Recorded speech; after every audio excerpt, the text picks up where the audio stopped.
Toby never believed in folktales. As a historian, his job was to separate myths from reality, to uncover the truth hidden beneath centuries of superstition. But standing alone in the shadowy depths of the cove, staring at the moonlit waves, he felt something watching him. It was supposed to be a joke. A harmless reenactment of an old legend, a foolish prince, a forbidden love, a cursed kiss. Laughing to himself, he mimicked the ritual, pressing his lips to the salty air, whispering the name of the mermaid from the story. Soraya. The wind stilled. The ocean shifted. Then, something kissed him back. A cold, electric sensation rushed through his veins. His breath hitched. His skin prickled. The waves surged forward as if reaching for him, and for a fleeting second, he swore he heard a whisper beneath the water. "You have returned to me." The cove fell silent. Toby stumbled back, shaking his head. Just the wind. Just his imagination. But as he turned to leave, something strange caught his eye, a shimmer of silver on his hand. Scales. Tiny, glistening scales, blooming across his skin. His heart slammed against his ribs. His legs weakened beneath him. He clawed at his arm, but the scales wouldn't come off. And then, deep in the water, something moved. A pair of glowing blue eyes rose from the darkness. Watching. Waiting. Toby's breath came in shallow gasps. His mind screamed at him to run, but somehow, he knew. This wasn't a mistake. This wasn't a coincidence. He had awakened something ancient. He had called her name. And now, she was coming for him. Before we dive deeper into this epic tale, we'd love to know where you are watching from. Tell us in the comments. And if you love high-stakes fantasy filled with mermaids, magic, love, and sacrifice, don't just watch, be part of our adventure. Like this video, share it with someone who loves powerful stories, and hit that subscribe button, because tomorrow, we've got an extra special story lined up for you, and trust me, you won't want to miss it. The waves crashed gently against the shore as Toby stepped out of the wooden canoe, his feet sinking into the wet sand. The salty breeze kissed his face, and the scent of the ocean filled his lungs. He had traveled far from Zuri, his home village, to this quiet coastal town known as Iraqo Bay. Toby was not a fisherman, nor was he a trader like most who visited this town. He was a historian, a seeker of lost stories. He had spent years listening to elders, writing down ancient tales, and uncovering forgotten myths. And now, his search had brought him here, to a legend whispered for generations. It was the story of Prince Boma and Soraya, the mermaid who had loved him. The people of Iraqo Bay believed that once, long ago, a young prince had fallen in love with the spirit of the sea. It was said that he had betrayed his people for her, and for his foolishness, he was cursed. Some claimed he had drowned, others said he had transformed, never to return. Toby had heard many folk tales, but something about this one felt different. The details were too vivid, the descriptions too real. And deep in his heart, he had the strangest feeling that this story was waiting for him. As he walked through the town, he noticed the way people glanced at him. He was an outsider here, and outsiders were not always welcome. But he was not afraid. He had learned that stories held power, and those who guarded them often did so for a reason. He made his way to the home of Elder Bakar, the oldest man in the village. If anyone knew the truth, it would be him. Elder Bakar's hut was small, built from woven palm fronds and clay, yet it carried the weight of centuries. The old man sat by the fire, his skin wrinkled like dried bark, his eyes filled with the wisdom of many years. "You have come for the story," he said before Toby could even speak. Toby nodded. "I want to know about the prince and the mermaid." The elder chuckled, shaking his head. "Stories are dangerous, young one. Especially those that still whisper in the wind." But he told the tale anyway. Long ago, in the great kingdom of Zinda, there lived a young prince named Boma. He was strong, proud, and destined to rule. But his heart was restless, and he often wandered to the sea, where he would sit on the rocks and dream of a world beyond the waves. One evening, as the sun melted into the ocean, he heard a song.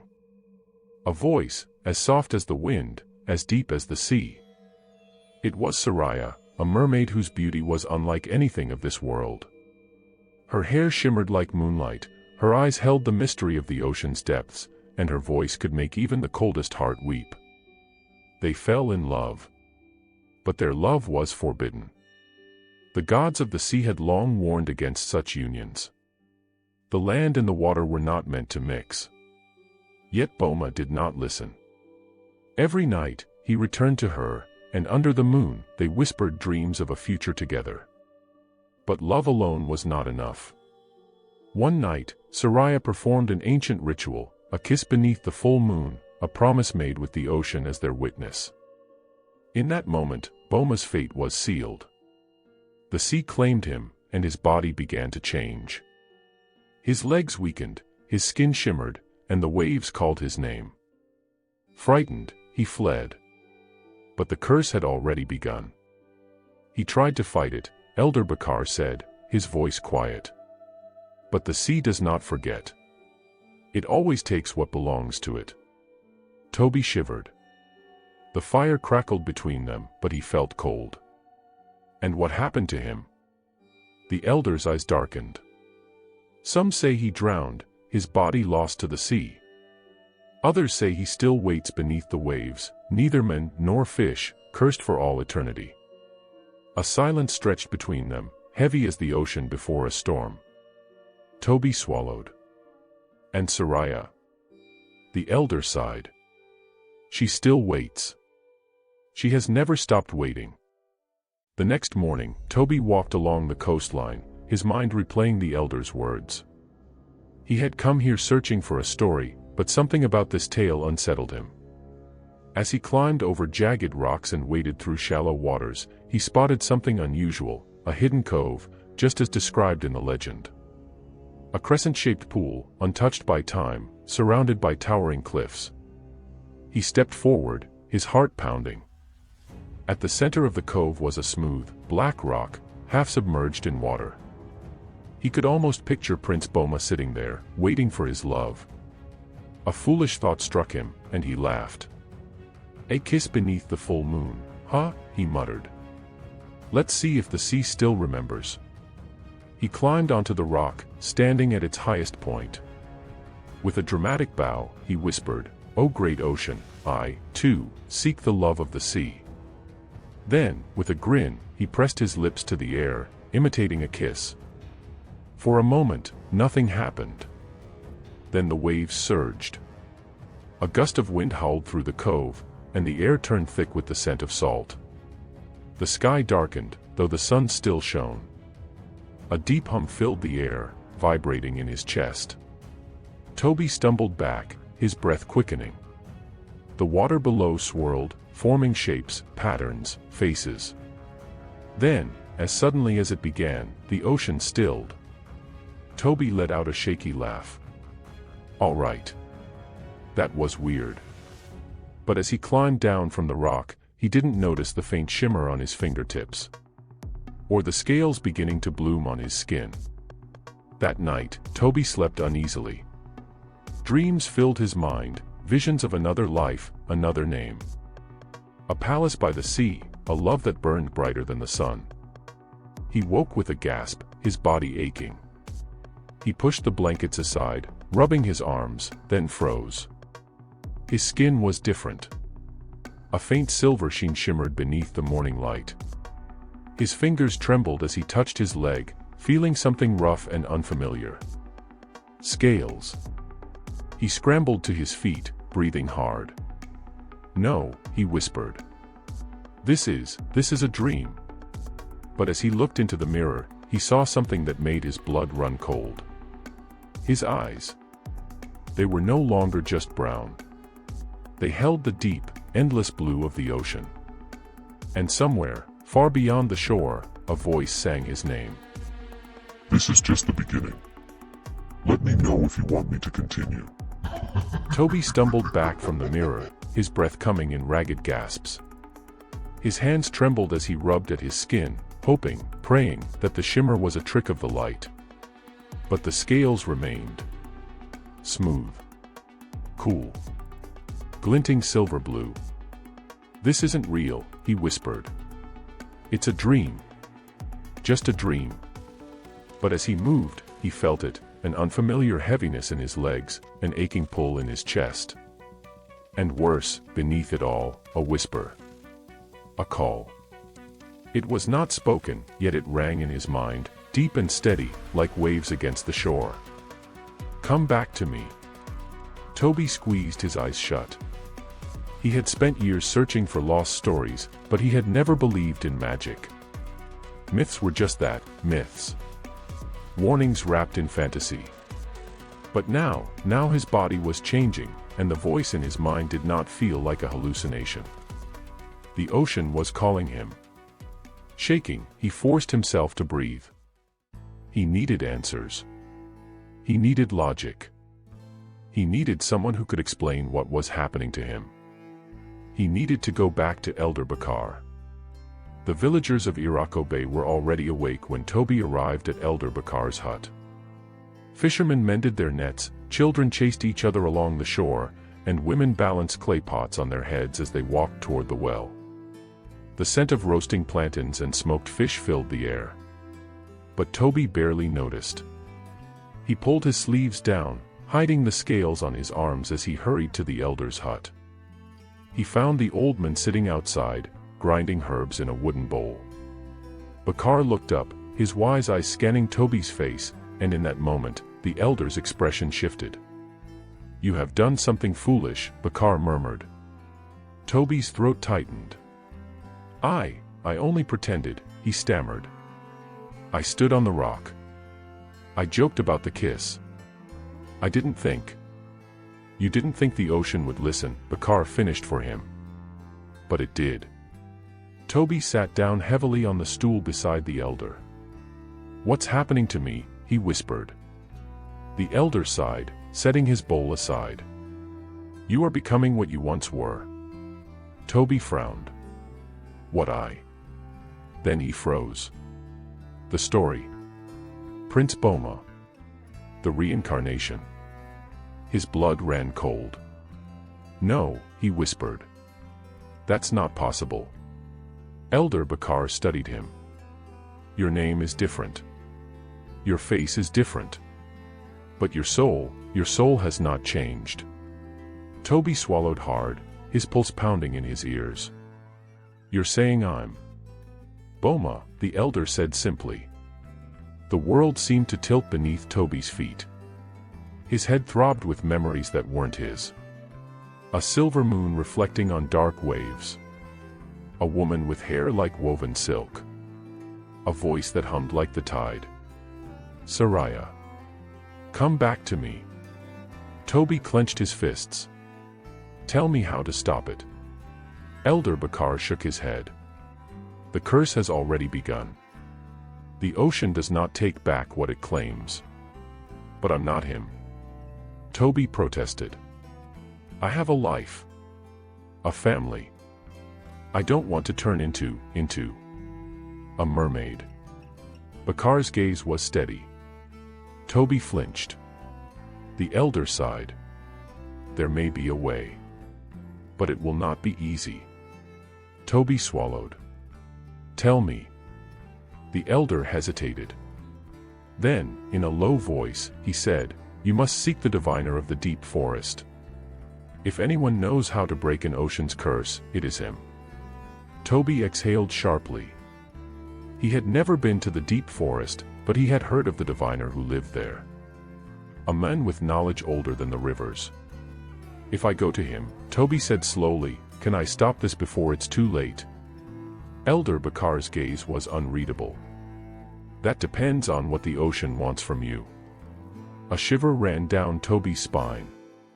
He didn't know what frightened him more, the idea that the ocean had already chosen his fate. Or the idea that deep down, a part of him wanted to return. Toby wasted no time. He packed a small bag, dried plantains, a flask of water, and a knife for protection. He didn't know what awaited him in the deep forest, but he couldn't afford to hesitate. The journey would take 2 days on foot. He needed to leave before the transformation got worse. As he tied his bag shut, a gust of wind rushed through his hut, carrying with it the scent of salt. He froze. The faint hum of a song drifted through the air. Soft. Haunting. Come back to me. Toby clenched his jaw, forcing himself to ignore it. He grabbed his bag and stepped outside. But as he left the village behind, he couldn't shake the feeling that someone, or something, was watching him. And beneath his sleeve, his scales glowed softly in the morning sun. The path to the deep forest was long and winding, stretching beyond the hills that bordered Iraqo Bay. Few dared to travel this way, for the forest was old, older than the kingdoms, older than the rivers, older than the first stories ever told. It was a place of forgotten spirits and unseen eyes. Toby had read about it in history scrolls, but no words could prepare him for the silence that swallowed him as he stepped beneath the towering trees. The air was thick with the scent of damp earth and wildflowers. Shafts of golden sunlight streamed through the canopy, but the deeper he walked, the less light reached the ground. His breath was uneven, his mind restless. His legs ached, not from the journey, but from something inside him. Something shifting. And then there was the whisper. Soft. Gentle. Like fingers tracing along his skin. Come back to me. Toby's hands clenched into fists. Leave me alone, he muttered under his breath. But the voice did not belong to the wind. It belonged to the sea. He forced himself forward. He needed to find the diviner of the deep forest before it was too late. Night had fallen by the time Toby reached the diviner's hut, a small, crooked structure built from woven branches and dried palm fronds. Strange charms dangled from the trees around it, beads and bones strung together with twine. A single clay lamp flickered outside the hut. Toby hesitated. Then, summoning his courage, he stepped forward and knocked. The door creaked open almost instantly. A man stood in the shadows, his long, graying locks hanging over his shoulders. His eyes gleamed in the dim light, sharp and knowing. You've come too late, the diviner murmured. Toby's heart skipped a beat. What do you mean? The old man gestured for him to enter. Inside, the air was thick with the scent of burning herbs. Small clay bowls lined the walls, each filled with mysterious powders and roots. You are changing, the diviner said, studying Toby closely. You can feel it, can't you? The pull of the water. The ache in your bones. The dreams of another life. Toby swallowed hard. Can you stop it? The diviner sighed. Curses are not so easily undone, child. Toby's hands curled into fists. There has to be a way. The diviner was silent for a long moment. Then, he turned and pulled a small wooden box from a shelf. He opened it, revealing a single blue stone, smooth and glowing faintly in the firelight. This is a moonstone of the tides, he said. A gift from the sea gods, said to hold power over those claimed by the ocean. It may slow the transformation, but it will not stop it. Toby stared at the stone. What do I have to do? The diviner placed the stone in Toby's hand. Keep it with you. It will hold back the change, for now. But there is only one way to truly break the curse. Toby's throat tightened. How? The diviner's gaze darkened. You must return to the ocean and confront Soraya. Toby flinched. Soraya. The mermaid who had waited for him. The love he had forgotten. He shook his head. No. I can't. The diviner sighed. Then the sea will take you. Whether you are ready or not. Toby closed his fingers around the moonstone, his mind racing. He had come seeking a way out. But now, he had a choice to make. Would he fight for his human life? or face the ocean and the love that had waited for centuries. Toby left the diviner's hut with the moonstone tucked safely in his pocket. The old man had given him a warning, but no real solution. He didn't want to go back to the sea. He didn't want to see Soraya. But the choice might not be his to make. As he walked through the forest, a sudden wave of dizziness washed over him. His vision blurred. His knees buckled. He fell to the ground, gasping. Pain shot through his legs, sharp, twisting. He gritted his teeth, trying to push himself up, but something was wrong. His skin burned. His heartbeat thundered in his ears. And then he heard it again. "Come back to me." The voice was no longer a whisper. It was stronger. Closer. Toby's hands trembled as he lifted them. His fingers had grown webbed. His nails had turned a deep, pearlescent blue. The transformation was speeding up. The moonstone glowed faintly in his pocket, fighting against the magic, but Toby knew one thing for certain. Time was running out. He could not run from the sea forever. And sooner or later, the ocean would claim him. Toby's breath came in short, sharp gasps as he pressed the moonstone against his chest, willing it to halt the transformation. But the stone's glow was faint, flickering like a candle in the wind. It didn't feel like enough. The pain in his legs was spreading, crawling up his body like vines, tugging at his skin, reshaping him. The diviner's words echoed in his mind, "The sea will take you, whether you are ready or not." Toby's heart raced. He had to go back. He had to confront Soraya, the woman from his forgotten past. But how? How could he face a love that was centuries old?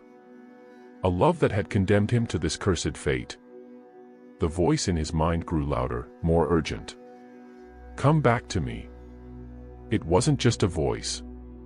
It was a pull. An ache deep inside, like his very soul was tied to the ocean, and the ocean was calling him home. He stumbled to his feet, his legs shaking beneath him. His hands were slick with sweat, but as he gazed down, he saw the scales creeping up his arms, the transformation deepening. He could feel the ocean beneath his skin now, the cool, endless pull of the water. "No, no, no," he whispered, his voice a desperate plea. But it was no use. The curse had already marked him. There was no escaping the sea. The moonstone pulsed in his pocket, sending a gentle warmth through his body, but it was not enough. Not enough to hold back the ocean's call. Toby wiped the sweat from his brow, and, with a shaky breath, he turned toward the distant shore. Toby walked quickly, his mind racing. The forest felt like a maze now, each step taking him farther from the village but closer to the sea. His chest tightened with every step he took, and the pain in his legs had become unbearable. The scales on his body shimmered under the moonlight as they continued to spread, wrapping around his body like vines tightening around a tree. It wasn't just his body that was changing. His memories were starting to slip away. Faces he had once known, his mother, his father, his friends, began to blur, fading like a dream on the edge of his mind. But Soraya. Soraya's face was sharp and clear. Her eyes, the color of the ocean at twilight. Her voice, soft as the wind. Her smile, warm as the sun. Toby reached the coastline just as the sun dipped below the horizon. The air was thick with salt and the scent of the sea, and he could hear the waves crashing against the shore. And then, through the dark, he saw her. Soraya. She stood at the edge of the water, her long hair flowing around her like seaweed. Her eyes were locked on him, a deep sadness in her gaze. She was beautiful, too beautiful for the world of men.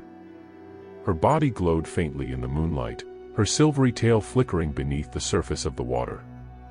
Toby's heart pounded in his chest. It felt like his very soul was reaching for her. He stepped forward, the sand cool beneath his bare feet. "Soraya," he whispered, the name feeling like it had been carved into his bones. Her expression softened, and she stepped closer, her voice a low hum in the night. Boma, she whispered, her voice as soft as the waves. You've finally come back to me. Toby swallowed. His throat was dry. I didn't know. Her eyes held an ancient sadness. You didn't remember, but your heart knew. The ocean never forgets, Boma.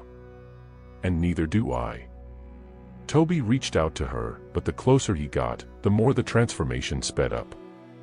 His legs felt weak, and his body trembled. He could feel the water calling to him.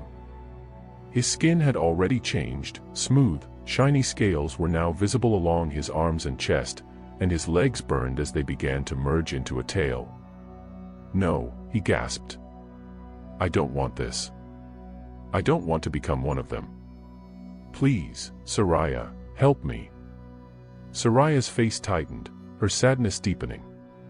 I cannot undo what has been done, Boma. You and I are bound by the ocean. It was always meant to be this way. Toby shook his head, tears welling in his eyes. But I was happy. I had a life. I had a future.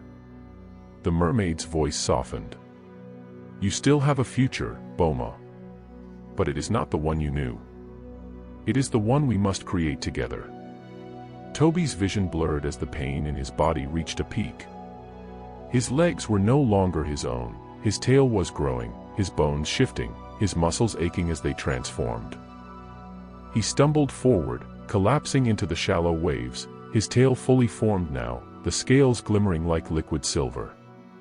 Soraya knelt beside him, her hand brushing his face gently. The curse cannot be undone, my love. But we can still be together, in the ocean. You do not have to fight this. Come with me, Boma. Let me show you the life we were meant to have. Toby's mind spun. The pull of the sea was so strong now, so overwhelming. He could feel the waves tugging at him, urging him to surrender. To let go of everything. To embrace the ocean and the love he had forgotten. But something deep inside him resisted. He could feel his human memories slipping away, the life he had once known fading like a distant dream. Come back to me. Soraya's voice called to him again. And for a moment, just a brief moment, he wanted to give in. He wanted to let the ocean take him completely. But the moonstone in his pocket pulsed brightly, sending a surge of warmth through his body. It was a small flame against the storm of transformation. Toby clutched the stone tightly in his hand, feeling its power. He could feel the strength of the human life he had left behind. He was torn between two worlds. Between the ocean and the land. Between love and the memory of a life he no longer remembered. But one thing was certain. If he didn't make a choice soon, he would never remember anything again. Toby gasped for breath as the ocean lapped at his half-transformed body. His tail was heavy, glistening under the moonlight, but his arms still felt human. The moonstone in his grip pulsed with warmth, a flickering reminder of the life he was leaving behind. Soraya knelt beside him in the shallow waters, her luminous eyes filled with longing. She reached for him, fingertips brushing his cheek. Boma, my love, she whispered. You don't have to fight anymore. The ocean has already claimed you. Come with me, and I will show you the world beneath the waves. Toby shuddered at her touch. A part of him wanted to surrender. The pull of the sea was irresistible, it promised freedom, eternity, and a love that had waited for centuries. But another part of him still clung to the world above. He thought of the life he had built, the books, the history, the stories of the past that he had dedicated himself to uncovering.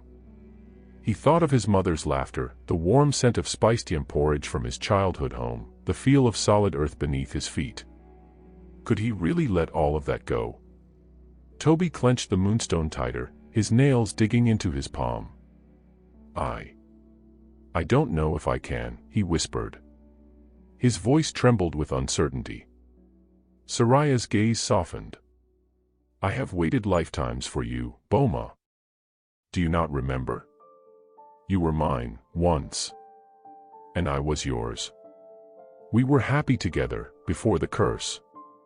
Toby closed his eyes, and for the first time, he let the memories come. Visions flickered through his mind like fragments of a forgotten dream, dancing in the moonlight with Soraya, her laughter like waves crashing on the shore. Holding her beneath the water, her touch warm despite the cold of the ocean depths. Whispered promises, stolen kisses. And then, the curse. The rage of the sea god, the punishment for their forbidden love. The slow transformation, the helplessness as his human form faded away. The sorrow in Soraya's eyes as she was forced to watch him change. Toby gasped as he returned to the present, his heart hammering in his chest. Soraya watched him closely. "You remember, don't you?" Tears burned in Toby's eyes. I remember pieces. But I also remember my human life. I remember my family. My dreams. I don't know if I can leave all of that behind. Soraya's expression darkened, sadness creeping into her voice. If you resist, the transformation will be painful. The curse will not stop. The sea will take you anyway, but it will be cruel in its patience. Toby's breath hitched. He looked down at his shimmering tail. He had fought the transformation, but he could already feel himself losing. A decision had to be made. Would he fight for his humanity? Or would he surrender to the love that had spanned centuries? The waves surged around him, whispering in the voice of the ocean itself. Choose, Boma. Toby's grip on the moonstone tightened as his heart pounded. He had to decide. But was he ready? Before Toby could speak, the air around them shifted. The gentle lapping of the waves became violent, crashing against the shore with unnatural force. The wind howled through the trees, carrying whispers that made the hair on Toby's arms rise. Something ancient had awakened. Soraya's expression changed instantly. She turned toward the ocean, her glowing eyes scanning the dark waters. No, she breathed. Not now. Toby pushed himself up, his tail dragging awkwardly in the sand. What's happening? A deep, guttural voice rumbled through the air, shaking the very ground beneath them. The balance has been broken. The sea churned violently, and from the depths, a figure began to rise, massive, towering, its form shifting between mist and shadow. Toby's breath caught in his throat. He knew this presence. He had felt it in his dreams. It was Njoku, the sea god. The very one who had cursed him all those years ago. The god's glowing eyes locked onto Toby. You were given a choice once before, Boma, Njoku rumbled. You defied me then. And now, you hesitate again. Toby's entire body tensed. I never asked for this, he shouted. I didn't know who I was. Njoku's laughter was like a crashing wave, deep and unforgiving. And yet, fate has brought you here once more. You cannot escape what was written in the stars. Soraya moved protectively in front of Toby. Please, great Njoku, she pleaded.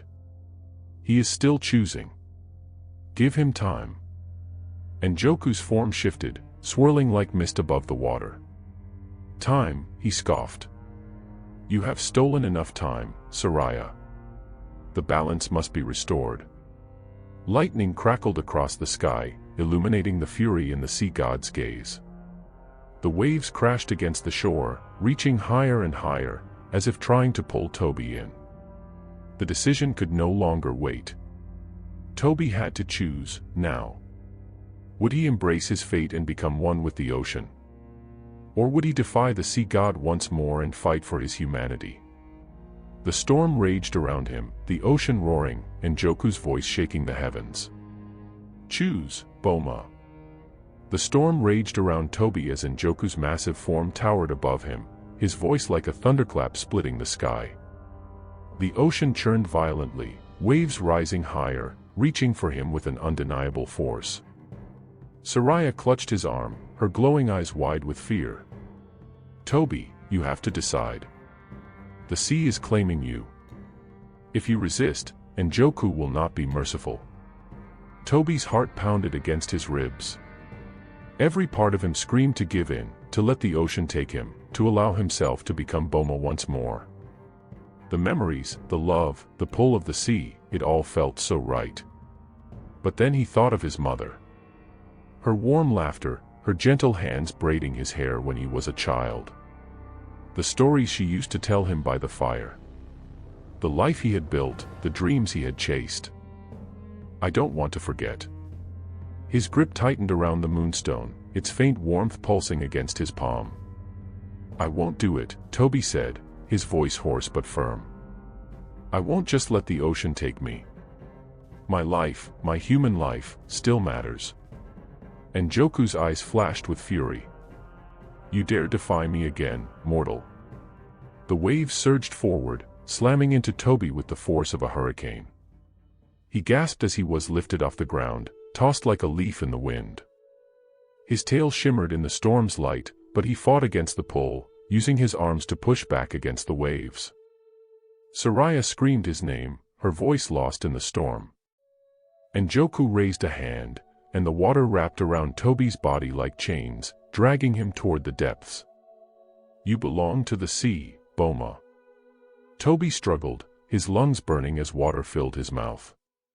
The weight of the ocean was crushing him, pressing down on his chest, threatening to pull him into the abyss. No.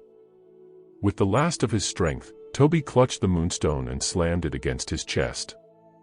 A shockwave of energy burst from the stone, sending ripples through the water. The chains of water shattered. And Joku let out a roar as the moonstone flared with a blinding light, cutting through the storm. The power of the stone wrapped around Toby like a shield, pushing back the waves, forcing the sea god to retreat. Soraya's eyes widened in shock. The moonstone, it's fighting for you. Toby gasped as he broke the surface, his chest heaving. He felt his tail begin to change, the scales shimmered, cracking apart, and suddenly his legs returned. The transformation was reversing. And Joku's roar shook the sky. You cannot run from fate, Boma. But it was too late. The moonstone's power surged, and Toby felt himself being thrown backward, away from the ocean, back onto the shore. The last thing he saw was Soraya's face, her eyes filled with sorrow, and something else. Hope. Then, everything went dark. Toby awoke to the sound of birds chirping and the feel of warm sand beneath him. His clothes were damp, and his legs, his human legs, ached like they had been asleep for days. He blinked up at the sky, dazed. The storm had passed. The ocean was calm again, its surface smooth and undisturbed. Had it all been a dream? Then he saw the moonstone still clenched in his palm. And the faint shimmer of scales still lining the edges of his skin. It hadn't been a dream. He was still connected to the ocean. The transformation hadn't completed, but it hadn't disappeared either. He was caught between two worlds. A shadow fell over him. Toby turned his head and gasped. Soraya was standing there, her long hair flowing in the morning breeze. But she was no longer fully a mermaid. Her legs were there, but the faint shimmer of scales still covered her skin. Tears welled in her eyes. You didn't choose the ocean, Toby, but you didn't reject me either. She held out her hand.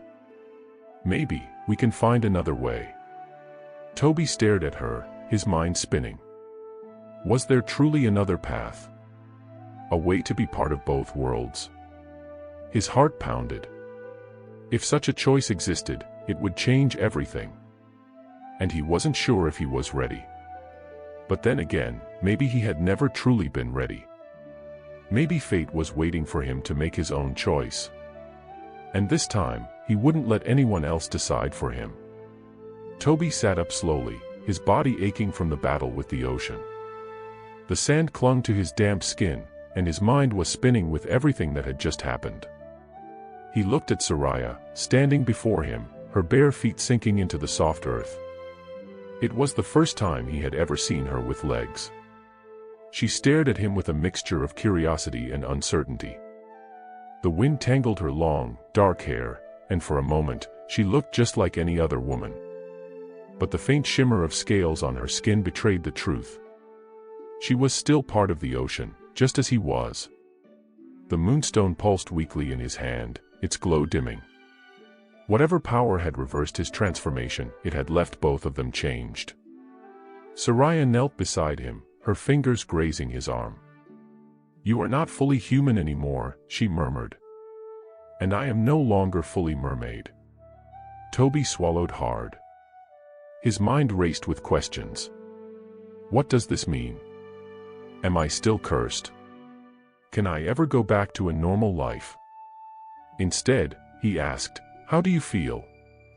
Soraya tilted her head as though she had never considered the question before. "I feel unsteady," she admitted. "The earth beneath my feet does not move as the ocean does. It is strange. And yet, I am still drawn to the waves."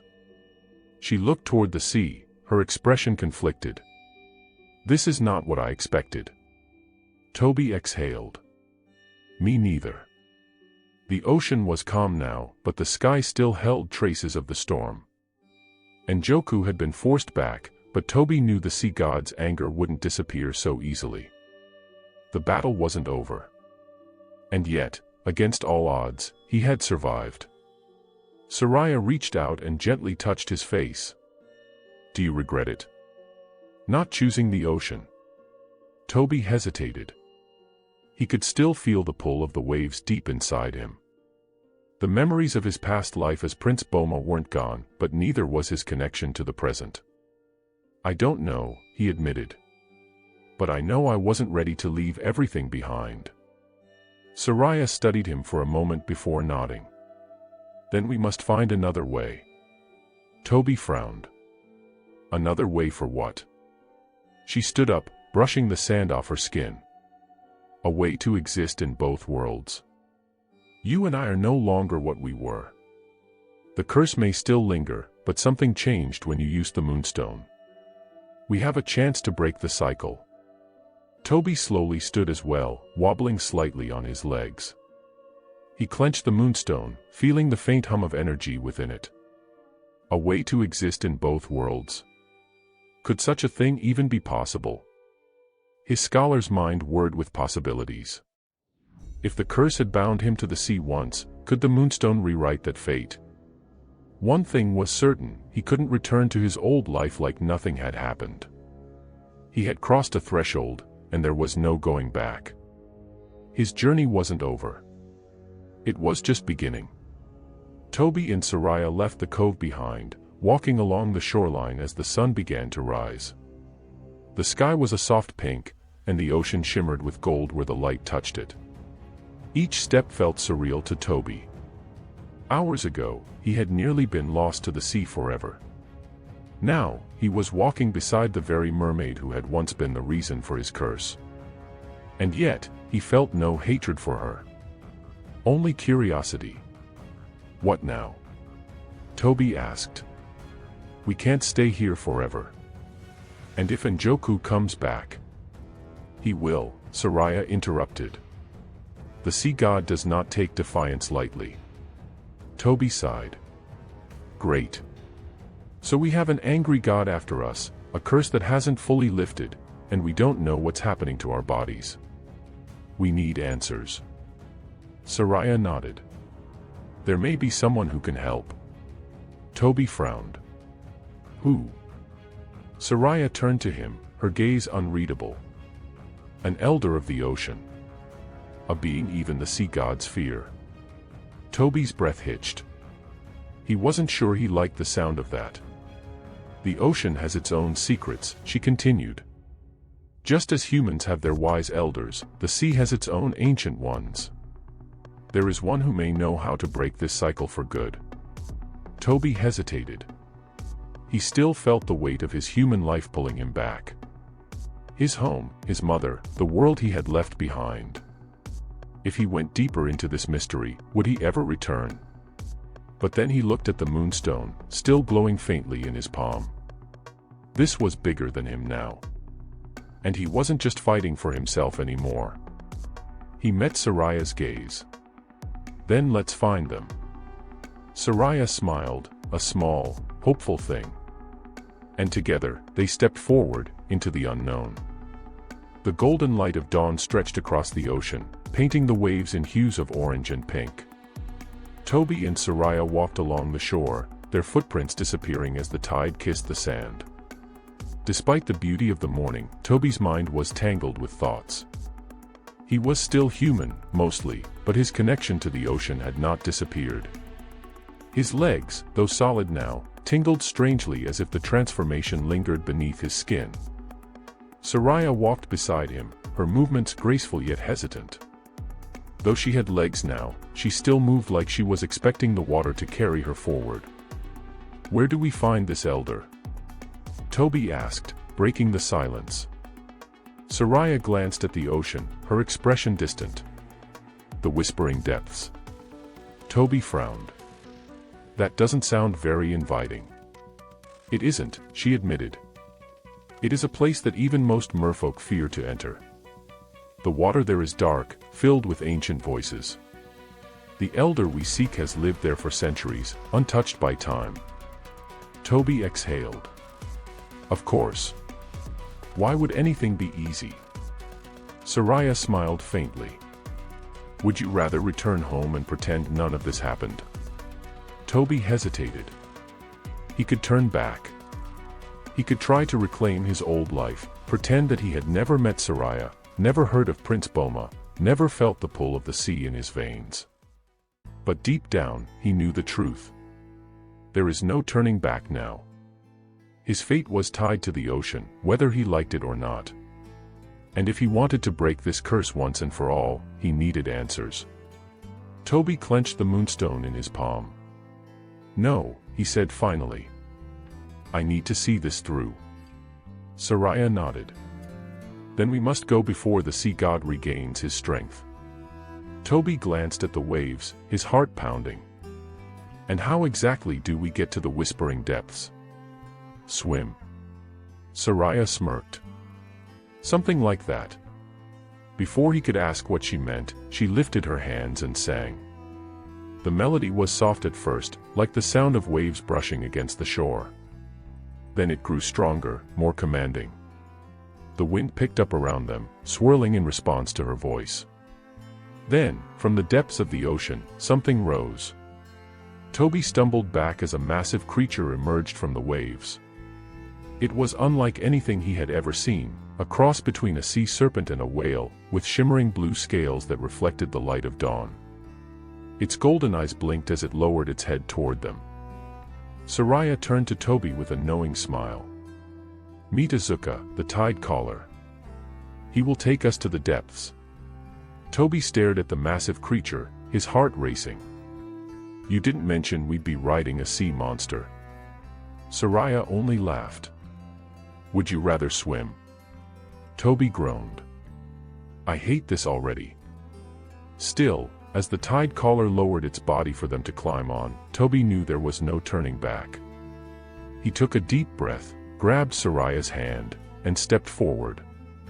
The moment they climbed onto Azuka's back, the creature let out a deep, rumbling sound and dived beneath the waves.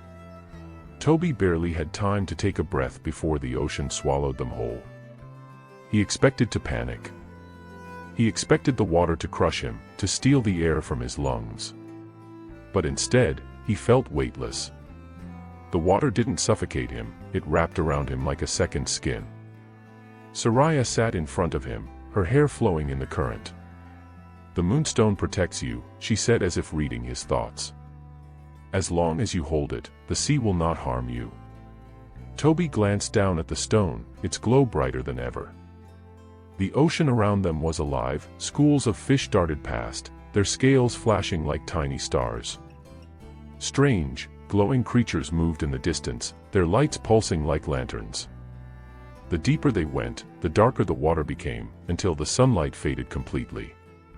Azuka swam swiftly, carrying them down, down, down into the unknown. Then, at last, Toby saw it. The whispering depths. A massive trench stretched below them, disappearing into absolute darkness. The water here felt different. Heavy, as though the ocean itself was watching. A soft murmur filled the water, surrounding them. The voices were too faint to understand, but Toby felt them press against his mind. Ancient voices. Forgotten voices. Soraya placed a hand on his arm. "Do not listen to them for too long," she warned. "The voices will try to pull you in." Toby swallowed hard. Great. More terrifying things. Azuka slowed as they approached the entrance of a massive underwater cave. Glowing blue stones lined the walls, casting an eerie light inside. And in the heart of the cave, something moved. A shape shifted in the darkness, massive, coiling, ancient. Then, two glowing eyes opened. A deep, rumbling voice echoed through the water. "Who dares disturb my slumber?" Toby froze. This was it. They had found the Elder. But whether it would help them or destroy them, that was yet to be seen. The deep, rumbling voice sent vibrations through the water, shaking the very walls of the cave. Toby clutched the moonstone tighter, its glow barely enough to pierce the heavy darkness. Soraya held her breath beside him. Even she, who had spent her life beneath the waves, looked uneasy. The massive, coiling form in the darkness shifted again, revealing more of its long, serpent-like body. Its glowing blue eyes fixed on them, ancient and knowing. "Who seeks the wisdom of the keeper of the depths?" Toby's throat felt dry, despite being surrounded by water. He cleared it, forcing himself to speak. "My name is Toby," he said, his voice steadier than he expected. "And this is Soraya. We have come to ask for your help." The being let out a low hum, as if considering his words. Then, with a slow, deliberate motion, it unfurled its long, elegant fins, revealing a body that shimmered like liquid obsidian. It looked like a serpent, but not entirely. There was an almost human-like intelligence in its gaze. Soraya bowed her head slightly. "Great Keeper, we seek answers about a curse that has lasted for centuries. We wish to know how to break it." The Keeper of the Depths chuckled, a sound like rolling thunder. "Many seek to break curses, yet few understand the price of doing so." Toby frowned. "You know about the curse of Prince Boma?" The Keeper's glowing eyes narrowed. "I know of all things that pass through the waters. The prince who loved the mermaid. The kiss that sealed his fate. The sea god's wrath." Its massive body coiled tighter, the currents shifting around it. "And now, you stand before me, not as the prince you once were, but as something new. You are neither human nor mare. You are caught between two worlds." Toby's stomach tightened. "So, is there a way to stop this? To undo what's happening to me?" The Keeper studied him for a long moment before speaking. "You have already undone part of the curse. You resisted the sea's call, using the power of the moonstone. But your fate is not so easily rewritten." Toby's heart pounded. "What do you mean?" The Keeper's voice deepened. "The sea does not let go of what it claims. The curse is not merely about becoming mare, it is about belonging to the ocean. It is not a spell to be broken, but a bond that must be severed." Soraya's eyes widened. "And how can he sever it?" The Keeper shifted again, its long, dark body weaving through the water. "To truly free yourself, you must find the one who first bound you to the sea." Toby's breath caught. "You mean Njoku?" The Keeper's blue eyes flashed. "No." Silence pressed against them. Then, the Keeper spoke again, its voice quieter but heavier. "The one who bound you to the sea was not the god." Toby's mind reeled. "Then, who?" The Keeper's gaze slowly turned to Soraya. It was her. A heavy silence fell between them. Toby turned to Soraya, confusion twisting in his chest. "What?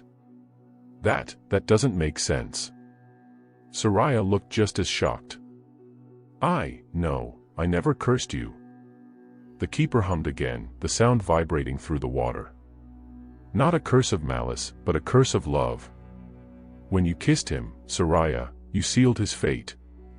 The bond was created between you, and through that bond, the ocean claimed him. Toby stared at her. You did this. Soraya shook her head furiously. I didn't know. I swear, Toby, I never meant for this to happen. The keeper's glowing eyes softened slightly. She did not know, because she was never meant to remember. Soraya's breath hitched. What? The sea god erased her memories long ago, the keeper said. To ensure the curse remained.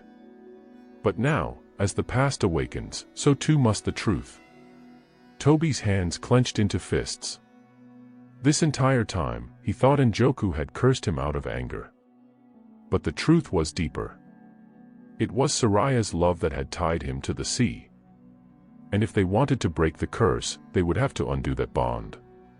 Toby's chest tightened. Would breaking the bond mean losing her forever? He looked at Soraya, her wide eyes filled with emotions too complicated to name. Was he willing to lose her to reclaim his human life? Or had his fate already been decided? Toby's heartbeat pounded in his ears, louder than the shifting currents around them. His gaze flickered between the keeper of the depths and Soraya, whose face was frozen in shock. Undo the bond, the keeper had said. But what did that truly mean? Soraya clenched her fists, her voice barely above a whisper. I never meant to trap you, Toby. I swear, I didn't know. Toby swallowed hard. I believe you. And he did. But that didn't change the fact that he was still changing, that the ocean still pulled at him. He turned back to the keeper. Tell me how to break the bond. The keeper's glowing eyes dimmed slightly, as if the question carried an impossible weight. Breaking the bond will not be easy. It was not forged by magic, but by the purest force of all, love. To sever it, you must either destroy that love completely, or surrender to it. Toby frowned. Destroy it. You must choose, Toby. Reject the ocean entirely, renounce Soraya, and the sea will release its claim on you. Soraya sucked in a sharp breath, but the keeper continued before she could speak. Or. The keeper's voice grew deeper, filled with an ancient sorrow. You can embrace the bond. Let go of the land, of your past, and accept what you have become. Toby's fingers tightened around the moonstone. He had come here searching for an answer, an escape. But this wasn't the answer he had expected. Either he abandoned Soraya and his connection to the ocean, or he surrendered to the transformation entirely. Soraya stepped forward. There has to be another way. Her voice was raw with desperation. Something that doesn't force Toby to choose between me and his life. The keeper's massive form shifted slightly, and for a moment, its ancient eyes seemed almost sad. Love and fate are intertwined, child. To defy one is to risk losing the other. Toby's stomach twisted. Could he really just walk away? Forget Soraya, force himself to stop caring about her, and pretend none of this ever happened? Even as he considered it, his heart ached. Soraya's voice broke through his thoughts. You don't have to decide now, Toby. We can find another way. We will. She turned to the keeper, her eyes fierce. There must be another way. The keeper studied her for a long moment before speaking. Perhaps there is. Both Toby and Soraya froze. The keeper's massive tail shifted in the water, disturbing the sand beneath them. There is an artifact, lost to the depths long ago. The heart of the tides. It was once wielded by the sea god's first priestess, before even Njoku claimed dominion over the waves. It is said that the heart has the power to rewrite fate itself. Toby's breath caught. Rewrite fate. If the heart is real, it may allow you to reshape the bond, to free yourself without losing what ties you to the ocean. But beware, for such power does not come without risk. Soraya's expression hardened. Where is it? The keeper's glowing eyes darkened. No one knows. The last to seek it never returned. Toby exhaled sharply. Of course they didn't. The keeper tilted its head slightly. Fate rarely offers easy paths, young one. But if you seek a third option, this may be your only chance. Silence fell between them. Then, slowly, Toby turned to Soraya. Do you believe it's real? Soraya hesitated, then nodded. If there's even the slightest chance that we can break this curse without losing each other, I have to believe it. Toby held her gaze. He thought about everything they had been through, the curse, the memories of Prince Boma, the way Soraya had sacrificed herself to protect him, even when she had no reason to. He thought about the ocean's pull, the scales creeping along his skin, and the fear of losing himself. But more than anything, he thought about the way Soraya looked at him now. Like she had already decided that she would fight for him. And maybe, just maybe, he would fight for her too. Toby turned back to the keeper. Where do we start? The keeper of the depths remained still, its glowing eyes watching them with unreadable intensity. If you seek the heart of the tides, you must prepare yourselves. The journey will not be easy. Toby swallowed hard, glancing at Soraya. We didn't expect it to be. The keeper let out a low hum, like the distant call of a whale. Legends say the heart was last seen in the ruins of Vallechi, an ancient city swallowed by the ocean centuries ago. But beware, the city is not abandoned. Toby frowned. What do you mean? Vallechi is a city lost to time, but its guardians remain. Creatures bound by magic, cursed to protect its secrets for eternity. A chill ran down Toby's spine. He had expected danger, but cursed guardians. That was a whole new level of trouble. Soraya squared her shoulders. Then we will face them together. The keeper's massive body shifted slightly. Very well. But you must leave soon. The longer Toby resists the sea's call, the more painful the transformation will become. Toby hesitated, glancing down at his arms. The scales had spread further, creeping toward his shoulders. Every day, it was getting harder to remember what it felt like to be fully human. If they didn't find the heart in time, would he even still be himself? The keeper's deep voice pulled him from his thoughts. Follow the currents east, past the sunken ridge. You will find the ruins beneath the maw of the deep. Toby nodded. Thank you. The keeper watched them for a moment longer, then its massive form began to fade into the darkness, as if it had never been there at all. The silence left in its wake was deafening. Toby turned to Soraya. So, a lost city, cursed guardians, and a magical artifact. No pressure, right? Soraya smiled faintly. We've already faced the wrath of a sea god. How much worse could it be? Toby let out a breathless laugh. Let's hope we don't find out. Soraya extended her hand. Come on. We have a long way to go. Toby hesitated for only a second before taking it. Then, together, they swam into the dark unknown. Toby and Soraya swam through the vast expanse of the ocean, following the deep currents that would lead them eastward. The water here was darker, the pressure heavier, as if the sea itself whispered warnings they couldn't quite hear. The maw of the deep. Even the name sent shivers through Toby's body. Soraya glanced at him, her expression serious. Stay close. The deeper we go, the less light there will be. And there are creatures down here that do not welcome intruders. Toby nodded, gripping the moonstone tighter. It still glowed faintly, but he could tell that its magic was weakening. They didn't have much time. For a while, they swam in silence, their only companions the distant flickers of bioluminescent fish and the eerie sway of deep-sea coral. Then, suddenly, a movement in the shadows. Toby froze. Something large was moving just beyond the edge of his vision, a dark shape gliding effortlessly through the water. Soraya tensed. We're not alone. The shape circled them slowly, staying just out of reach. Then, without warning, it attacked. A massive creature lunged from the darkness, its long, eel-like body twisting like a serpent. Its glowing yellow eyes locked onto Toby, and in an instant, its jaws snapped toward him. Toby barely dodged in time. Teeth the size of daggers missed him by inches, but the force of the creature's lunge sent him spiraling backward.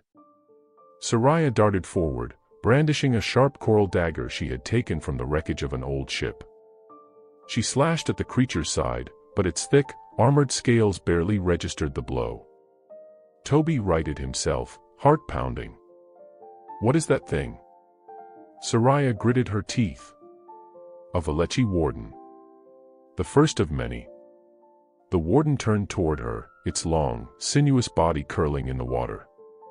With a roar that vibrated through the depths, it surged forward again, faster than before. Toby reacted on instinct. He grabbed a sharp shard of rock from the ocean floor and hurled it with all his strength. The rock struck the warden's side, right between its plated scales. The creature let out a piercing screech, its body convulsing. Soraya took the opportunity. She darted in low and fast, her dagger sinking deep into the creature's underbelly. With one final shudder, the warden collapsed, its massive form going still. Toby and Soraya hovered in the water, breathing hard. Toby wiped his forehead, only to realize his fingers brushed against scales. His transformation was still progressing. Soraya swam closer, worry in her eyes. "Are you okay?" Toby forced a shaky smile. "Yeah. Just wondering how many more of those things are waiting for us." Soraya looked toward the dark abyss ahead. "We're close now. The ruins of Velechi are just beyond this ridge." Toby exhaled slowly. They had won this battle. But the true dangers of the lost city were still waiting. Toby and Soraya swam past the remains of the fallen warden, their bodies tense as they approached the ruins of Velechi. The water grew colder, heavier, and the darkness around them deepened until the only source of light was the faint glow of their moonstone. Then, through the shadows, they saw it. The city of Velechi stretched before them, a vast underwater graveyard of stone and coral. Towering pillars rose from the seabed, their carvings worn away by time. What must have once been grand temples and palaces were now crumbling, overtaken by seaweed and the husks of forgotten creatures. But there was something wrong about this place. It was too quiet. Soraya gripped Toby's wrist. "Do you feel that?" Toby nodded, his throat dry. "It's like the city is watching us." They swam deeper into the ruins, past what must have once been a marketplace, its stone stalls half buried in the sand. The statues of long-forgotten rulers lined the main path, their faces cracked and worn, but their eyes, still intact. Still staring. Then, a whisper. Toby jerked around. "Did you hear that?" Soraya's expression darkened. "Yes." Another whisper. Then another. Then, 100 voices, all at once. Toby clutched his head as the voices rushed into his mind, a chaotic storm of sorrow and longing. They spoke in a language he didn't fully understand, but their emotions, pain, regret, despair, cut through him like a blade. Soraya reached for him, but before she could, the world shifted. Suddenly, Toby wasn't in the ruins anymore. He was standing in the middle of a grand city, Velechi, before it fell. The streets bustled with merfolk in flowing robes, their scales shimmering under the glow of strange, floating lights. The air was filled with the sound of laughter, music, and the hum of powerful magic. And then, a scream. The vision changed. The sky above the city darkened, and the ocean shook with fury. Shadows rose from the depths, and the merfolk, the same ones who had been celebrating just moments ago, were now running in terror. Toby watched in horror as a massive tidal wave crashed over the city. Buildings crumbled. Statues shattered. The laughter turned to shrieks of despair. And then, silence. The city of Velechi was gone. The vision faded. Toby gasped, his body jerking as he returned to the present. Soraya was gripping his arms, her eyes wide with fear. "Toby. What happened?" Toby staggered back, his breath coming in short gasps. "I saw it," he whispered. "I saw how the city fell." Soraya swallowed. "How?" Toby clenched his fists. "The heart of the tides was here. And someone, destroyed everything to keep it hidden." Soraya's expression hardened. "Then we have to find it before whoever did this stops us too." Toby nodded. But as they turned to continue deeper into the ruins, he couldn't shake the feeling that they weren't alone. That the spirits of Velechi were still watching. And that the truth of its destruction was far more terrifying than he could imagine. Toby's skin still tingled from the vision as he and Soraya drifted further into the ruins of Velechi. The whispers had faded, but the eerie silence remained, pressing around them like the weight of the deep ocean itself. Soraya reached for his hand, her grip firm. "Are you sure you're okay?" Toby exhaled slowly. "Yeah. That wasn't just a vision. It felt real." She nodded solemnly. "The ocean doesn't forget, Toby. Especially a city like this, lost but not truly gone." As they swam past the collapsed remains of a temple, Toby caught a glimpse of something, a faint shimmer, like moonlight against glass, hidden among the ruins. "Wait," he murmured. "Do you see that?" Soraya turned just as the shimmer moved. Then, a figure emerged from the darkness. It was neither fully solid nor fully transparent, a spectral merfolk, its body wreathed in the swirling energy of the deep. Glowing blue eyes locked onto Toby, and when it spoke, its voice was layered, as if it came from both the past and the present. "You must not go further." Toby's breath caught in his throat. Who are you?" The spirit drifted closer. "I was once Kaliru, guardian of Velechi. I failed my people, and now I remain here, bound to this place, to ensure our mistake is never repeated." Soraya stepped forward cautiously. "We don't mean any harm. We're looking for the heart of the tides."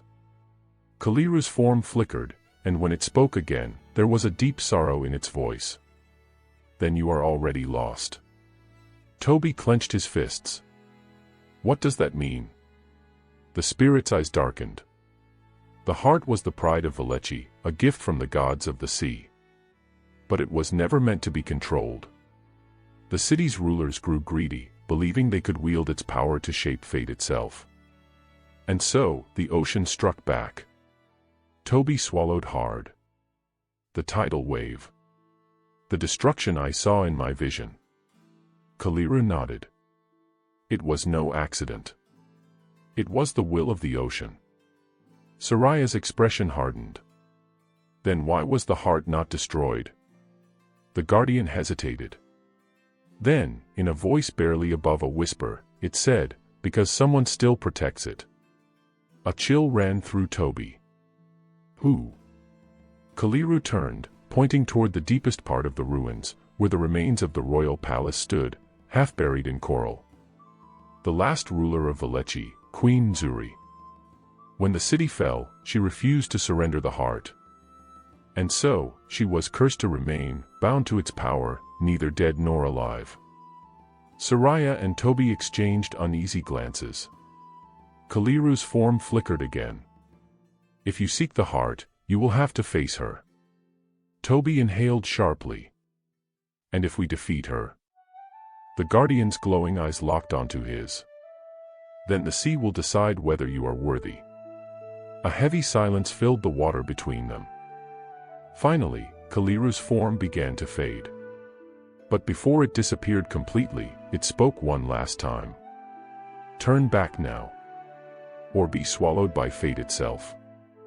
Then, it was gone. Toby and Soraya were left alone in the ruins once more. Soraya turned to him, her expression unreadable. "What do we do?"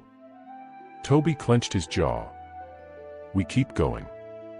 Soraya nodded, her grip tightening around her dagger. "Then we face the queen." And with that, They swam toward the shattered remains of the palace, toward whatever haunted the heart of the tides. The ruins of Velechi's royal palace loomed before them like the bones of a long-dead leviathan. The grand stone pillars, once standing proud, were now broken and covered in thick coral. Fragments of the royal throne room lay scattered across the seabed, and eerie shafts of light filtered through the wreckage. As Toby and Soraya swam closer, a strange hum filled the water, a deep vibration that pulsed through their bodies, like the ocean itself was breathing. Soraya halted. "Do you hear that?" Toby swallowed hard. "Yeah. It's coming from inside." They pressed forward, weaving through the ruins until they reached what remained of the palace's central chamber. The once great hall was half buried, its massive doors cracked open just wide enough for them to squeeze through. Inside, the pulsing hum grew louder. And at the very center of the ruined chamber, surrounded by twisting currents of glowing water, was the heart of the tides. It was unlike anything Toby had ever seen, a shimmering orb, encased in coral and pulsing with an ethereal blue light. It radiated power, sending ripples through the water with each slow pulse. Soraya's breath hitched. "It's real." But before they could move closer, the water around them froze. Not literally, but everything became still, as if the ocean itself had been silenced. And then, from the shadows behind the heart, something moved. A figure drifted forward, her body half hidden by the shifting glow of the artifact. Her hair flowed like seaweed, her robes tattered, and her eyes, hollow. Soraya stiffened. "That's her. Queen Zuri." Toby felt his stomach tighten. The last ruler of Velechi, the one who had refused to surrender the heart, even as her city crumbled. She was neither living nor dead. Zuri's voice echoed through the water, soft but laced with something ancient and unyielding. "You should not be here." Toby tried to keep his voice steady. "We need the heart." Zuri's hollow gaze snapped to him. "You seek to take what the gods have forsaken." Soraya floated protectively beside Toby. "Velechi is gone. The heart shouldn't be buried with it." Zuri tilted her head, her expression unreadable. "You believe you can wield its power? That you are different from the fools who came before?" Toby felt something deep inside him shift. He wasn't just a stranger stumbling into this story. He was connected to it. The curse. The transformation. The whispers of the past. This wasn't just any relic. It was his fate. Zuri extended a hand. The water around them thickened, heavy with unseen force. "Prove yourselves." And with that, the queen attacked. The water trembled as Queen Zuri raised her hand, and the currents surged to life around her. Without warning, a tidal force slammed into Toby and Soraya. Toby was thrown backward, spiraling through the water. He struggled to regain control, but the currents twisted around him like invisible hands, dragging him deeper into the ruins. Soraya darted forward, her dagger gleaming as she fought against the pull of the queen's power. "Toby." Toby gritted his teeth. "I'm fine." But even as he said it, his skin tingled, not just from the magic in the water, but from something inside him. Zuri's hollow gaze burned into him. "You do not remember." Toby stiffened. Then, a vision struck him. Not like before. This time, it was clearer. A throne room. Gold and sapphire. A prince kneeling before a woman with eyes as deep as the sea. Soraya. Toby gasped as the memory crashed over him. Zuri's voice surrounded him, powerful and unrelenting. "You were here before, long ago. And you failed." Toby's breath caught. His past life. Prince Boma. The cursed love he had forgotten. Soraya turned to him, eyes wide. "Toby, what is she talking about?" Toby clenched his fists. The scales on his arms shimmered, and for the first time, he felt them respond to the magic in the water. Zuri lifted her hands. The heart of the tides pulsed. The ruins trembled. The test had begun. Prove your worth, lost prince. Toby had no choice but to fight. The ruins of the palace shuddered, and the water around them swirled in a storm of power. Queen Zuri hovered above the shattered throne, her hollow gaze locked onto Toby. The heart of the tides pulsed beside her, sending waves of magic rippling through the water. Toby's breath hitched as he looked down at his arms. His skin glowed faintly, the shimmering scales more pronounced than ever before. The more he stared, the more he felt something stir inside him. Something old. Something forgotten. Zuri's voice echoed through the water. The past never died, only you forgot it. And then, she attacked. A torrent of water shot toward him like a spear. Toby barely had time to react before Soraya darted in front of him, slicing through the wave with her dagger. "Toby, focus," she shouted. "She's trying to shake you." Toby clenched his fists, forcing himself to push through the fog in his mind. He had to remember. Another strike. This time, the water itself twisted into serpent-like tendrils, surging toward them with deadly precision. Soraya swerved, barely dodging one, but another coiled around Toby's leg and yanked him downward. Zuri's hollow voice whispered, "You drowned once before. Will you drown again?" And just like that, the past came flooding back. A memory from long ago. Prince Boma stood before the heart of the tides, his heart heavy with love and sorrow. Soraya hovered before him, her luminous form wavering like a mirage.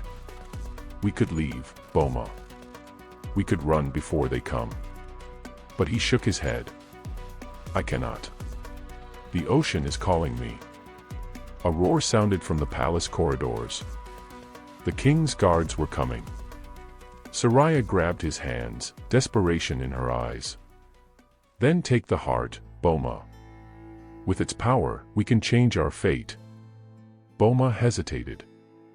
The heart of the tides pulsed before him, a living force of magic and destiny. If he took it, if he embraced its power. But before he could decide, the doors burst open. The king's warriors stormed in, their weapons glinting. And in that moment of hesitation, Boma was struck down. He felt himself falling, the water around him darkening, pulling him toward the depths. His last sight before everything faded was Soraya's anguished face, reaching for him as the ocean swallowed him whole. Back to the present. Toby's eyes snapped open. The past wasn't just a story. It was his life. He wasn't just some historian who stumbled into an old legend. He was Prince Boma, reborn. And now, he would not fall again. Zuri struck again, but this time, when the water surged toward him, Toby did not move. Instead, he raised his hand. A deep hum filled the ocean. The very currents that had attacked him stopped mid-motion, twisting and shifting until they were under his command. Zuri's hollow eyes widened slightly. "Ah, you awaken at last." Toby could feel it now. The power of the ocean, the pull of something ancient inside him. The heart of the tides wasn't just a relic. It was connected to him. Soraya stared at him in awe. "Toby, what's happening?" He turned to her, his voice steadier than it had ever been. "I remember everything." Zuri lowered her hand, and the water settled. "Then your true test begins." And with that, the ruins began to shift, revealing a hidden pathway deeper into the palace. The trial was not over. It had only just begun. The ruins trembled as the hidden pathway unfolded before them, its coral-covered stones shifting to reveal a corridor bathed in a soft blue glow. The heart of the tides pulsed rhythmically, as if guiding them forward. Queen Zuri floated back, her hollow gaze never leaving Toby. "You have remembered, but memory alone is not enough. You must prove yourself." Toby's heart pounded. He could still feel the power surging through his veins, the energy of the ocean responding to his very thoughts. This was no ordinary magic, it was something woven into his very being. Soraya, still gripping her dagger, turned to him. If you remember everything, then tell me, Boma. Her voice softened as she spoke his old name. Why were you cursed? Toby's breath caught. That was the one thing still missing. He could see flashes of his past, his love for Soraya, the attack in the throne room, the fall into darkness, but the moment of the curse itself. It was hidden. Zuri slowly raised her arm, and the passageway pulsed with an ancient energy. The answer you seek lies ahead. Step forward, if you dare. Toby and Soraya exchanged a glance. Then, they swam into the corridor. The Hall of Reflections.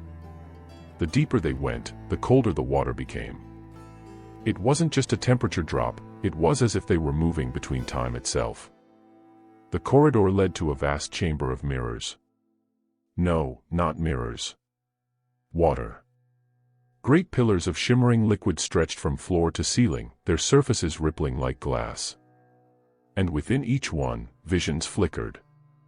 Toby gasped as he saw himself, or rather, Prince Boma, inside one of the reflections. Soraya turned to a different pillar, her eyes widening as she watched her past self reaching out for Boma. Zuri's voice echoed. Here, the ocean remembers all. Toby stepped forward, staring into the water. The moment his hand touched the surface, he was pulled inside. The forgotten truth. Toby stood in the throne room once again. The heart of the tides shimmered on its pedestal, and before him, his father, the king of Zuma, glared down at him.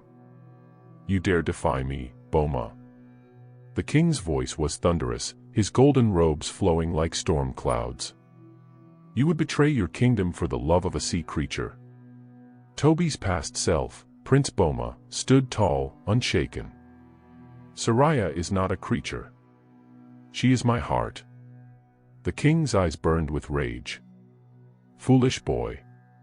He turned to the royal priests, who stood in a circle around the heart of the tides, their hands raised in incantation. Then if your heart belongs to the sea, you shall become one with it. Boma's eyes widened. No. The priests began to chant. The heart of the tides pulsed. Boma screamed as an unseen force gripped his body, twisting his very essence. Scales bloomed along his arms, his legs fused together, and his breath became water. The king watched, his face like stone. You will never set foot on land again, he declared. This is my judgment. Boma collapsed, gasping. He was changing, but worse than that, Soraya was being dragged away. No, he reached for her, but his body was weak, foreign, unfamiliar. Soraya fought against the guards. You can't do this, she cried. We were meant to be together. But the guards pulled her away, and as Boma's vision blurred, he heard her final, desperate words. No matter how long it takes, I will find you again. Back to the present. Toby staggered backward, gasping. The water rushed around him, and suddenly he was back in the Hall of Reflections. His hands were shaking. His scales shimmered violently. Soraya hovered nearby, watching him with wide eyes. Toby. He looked up at her, the weight of centuries crashing down on him. I was cursed, he whispered. By my own father. Soraya's breath hitched. That means. Toby clenched his fists, his body glowing with an unearthly energy. This curse was never the ocean's will. His voice trembled with realization. It was the will of men. Zuri, watching from the entrance of the chamber, nodded solemnly. And now, you must decide, will you break the curse, or will you embrace it? The ruins around them trembled once more. The final trial had begun.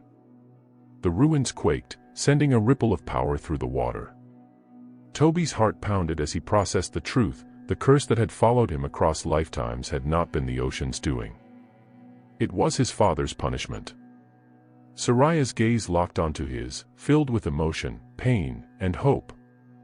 Toby, if this wasn't the ocean's will, then that means. Zuri's voice cut through the water, calm yet unwavering. It means your fate was never truly sealed. It can still be changed. The chamber of reflection shimmered, and suddenly, the heart of the tides materialized before them. It floated, spinning slowly, its deep blue glow illuminating the ruins. Toby's breath caught. It called to him. Zuri raised her hand, and the water swirled. The final trial awaits. You must make your choice. A pathway of light extended toward the heart of the tides. Toby and Soraya drifted toward it, their hands nearly touching. Zuri continued, her voice laced with something almost reverent. To break the curse, you must reclaim what was taken from you. But to do so, you must choose, return to the land as a man, or embrace the ocean as a king. Toby's chest tightened. He thought back to his past self, Prince Boma, who had fought for love, only to be torn away. He had suffered lifetimes of forgetting, of wandering, of never truly belonging. And now, he stood on the edge of a new destiny. Soraya's voice was soft. Toby, what do you want? The two paths. The water shimmered, and before them, two visions unfolded. In one, Toby walked upon the land once more. The scales faded, the ocean released him, and he returned to the world above. He saw himself in a village, surrounded by people, living a life that had once been stolen from him. But Soraya was not there. She remained in the water, watching from the depths. A world apart. In the second vision, Toby's transformation continued. His human memories merged with his merfolk instincts, and he embraced his full power.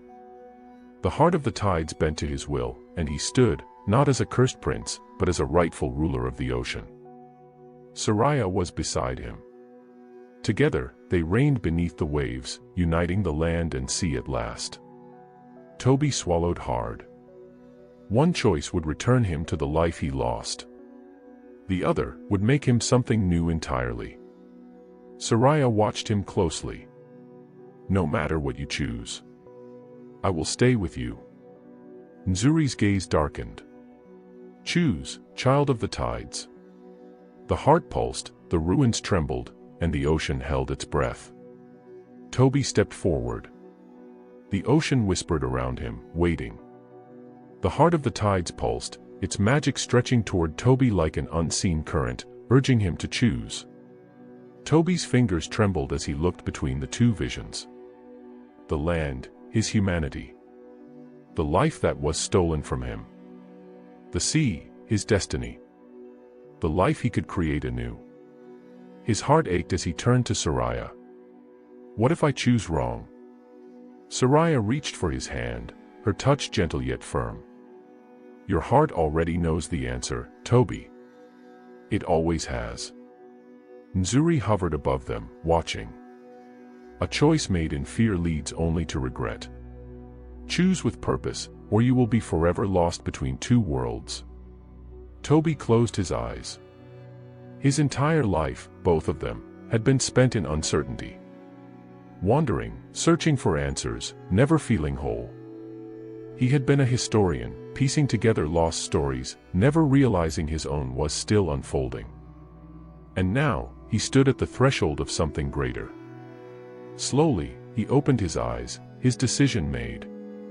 He turned toward the heart of the tides. And reached for it. The moment his fingers brushed the surface, the world exploded with light. The ascension. A rush of power surged through Toby's body, wrapping around him like an unseen force. His skin glowed, his scales shimmered, and a deep, ancient energy awakened within him. The ruins shook, the ocean trembled, and the heart of the tides merged with his soul. Toby gasped, his vision filled with glimpses of the past and future. He saw Zuma's golden shores, the kingdom that once feared the ocean, now standing at the edge of change. He saw merfolk emerging from the depths, no longer hidden in shadows, but standing as equals with the world above. He saw himself, no longer a cursed prince, no longer a lost historian. But something new. Something whole. Zuri's voice, once distant, now rang with reverence. You have chosen the path of the tides. Soraya's eyes widened as she looked at him. Toby, you're... Before she could finish, the ruins began to rise. The ocean's magic, dormant for centuries, had finally awakened. And Toby was its chosen king. The ocean roared as the ruins rose around them, shaking off centuries of silence. A rush of light spiraled around Toby, wrapping him in a warm yet powerful embrace. The transformation was complete. He was no longer just Toby, the historian, nor Boma, the cursed prince. He was something greater. The heart of the tides had chosen him. Soraya watched in awe, her silver hair floating around her like threads of moonlight. Toby, she whispered, reaching toward him. His scales shimmered with the glow of the ancient power. The deep blue markings on his arms pulsed in sync with the rhythm of the sea. He could feel the water as though it were part of him, not just surrounding him, but listening. Waiting. Zuri's expression was unreadable, but a small nod of approval passed through her gaze. You have accepted the path. Now, you must face what comes next. Toby turned to her, his mind clearer than ever before. What comes next? Zuri lifted her hand, and suddenly, the ocean shifted. The ruins vanished into darkness, and in their place, a new vision unfolded. The awakening of the deep. Toby found himself floating in an endless sea. The water stretched in every direction, deeper than any trench, vaster than any kingdom. The moonlight above barely touched the surface, and below, something stirred. A voice, low and ancient, rumbled from the depths. At last, you have returned. Toby's breath hitched. He felt a pull, something older than the curse, something older than the kingdoms above and below. Soraya appeared beside him, her fingers tightening around his arm. Do you feel that? Toby nodded. I do. Zuri's voice echoed from the currents. The ocean does not give its power freely. There is a price for everything. The darkness below twisted, and two enormous golden eyes opened beneath them. Toby's chest tightened. This was no ordinary sea creature. This was something ancient, forgotten, waiting. A guardian of the ocean. And now, it was awake. The trial of the abyss. The golden eyes fixed on Toby, their gaze deep and knowing. The curse was only the beginning, the voice rumbled. Now, you must prove yourself. The ocean tightened around them. The water grew heavy, pressing against Toby's chest. He realized what was happening. The ocean was testing him. Soraya grabbed his arm. Toby, don't let it consume you. Toby clenched his fists, feeling the heart of the tides thrumming within him. He could hear the waves, feel the pull of the currents. This was his domain now. His fear melted away. He met the guardian's gaze and spoke with a voice that was no longer just his own. I do not fear the ocean, he declared. I am part of it. The golden eyes narrowed. For a moment, the water stilled. Then, the abyss surged forward. The abyss trembled, sending dark ripples through the water. The golden eyes beneath Toby and Soraya blazed brighter, piercing through the inky void. The guardian's voice rumbled through the depths, each word a wave of power pressing against Toby's very soul. You claim to be part of the ocean, but do you understand what that means? Toby's heart pounded as the currents around him grew stronger, pulling him downward. He fought to stay in place, his newfound power stirring within him, but the ocean was testing him, dragging him into its deepest, most hidden places. Soraya reached for him. Toby. A whirlpool formed beneath them, swirling like a great, hungry mouth. Soraya was pushed back by the force of the current, and before Toby could grab her hand, the ocean swallowed him whole. The depths of memory. Darkness. Silence. Toby fell and fell, deeper than he had ever gone before. The water around him was no longer warm and familiar, it was cold, endless, ancient. He had the strange feeling that he was not just sinking through the ocean. He was sinking through time. Then, the whispers began. They curled around him like tendrils, slipping into his mind, wrapping around his memories. You do not belong here. You are neither land nor sea. You are a mistake. Toby gritted his teeth. He could feel the whispers clawing at his identity, trying to unravel him, trying to make him forget who he was. No. His fists clenched. His scales glowed, and suddenly, his memories fought back. He saw himself as Prince Boma, standing at the edge of the Zuma kingdom, staring at the ocean with longing. He saw himself as Toby, studying ancient texts, searching for lost stories, never knowing he was one of them. He saw Soraya, waiting for him. Always waiting. And with a burst of will, he reached for that truth and held onto it. I am not a mistake. He roared, his voice shaking the ocean around him. Light exploded from his body, driving back the darkness. The whispers screamed and shattered, vanishing into the void. And then, the golden eyes reappeared, closer this time. A massive shape rose from the abyss, revealing itself at last. The guardian of the tides. The creature was enormous, stretching beyond the edges of Toby's vision. Its golden eyes gleamed in its massive, sleek head, and its body shimmered like the scales of 1,000 forgotten sea kings. It was neither fish nor serpent, neither man nor beast. It was the spirit of the ocean itself. The guardian lowered its gaze, studying Toby with something different this time. Not judgment, but recognition. You are stronger than the last time.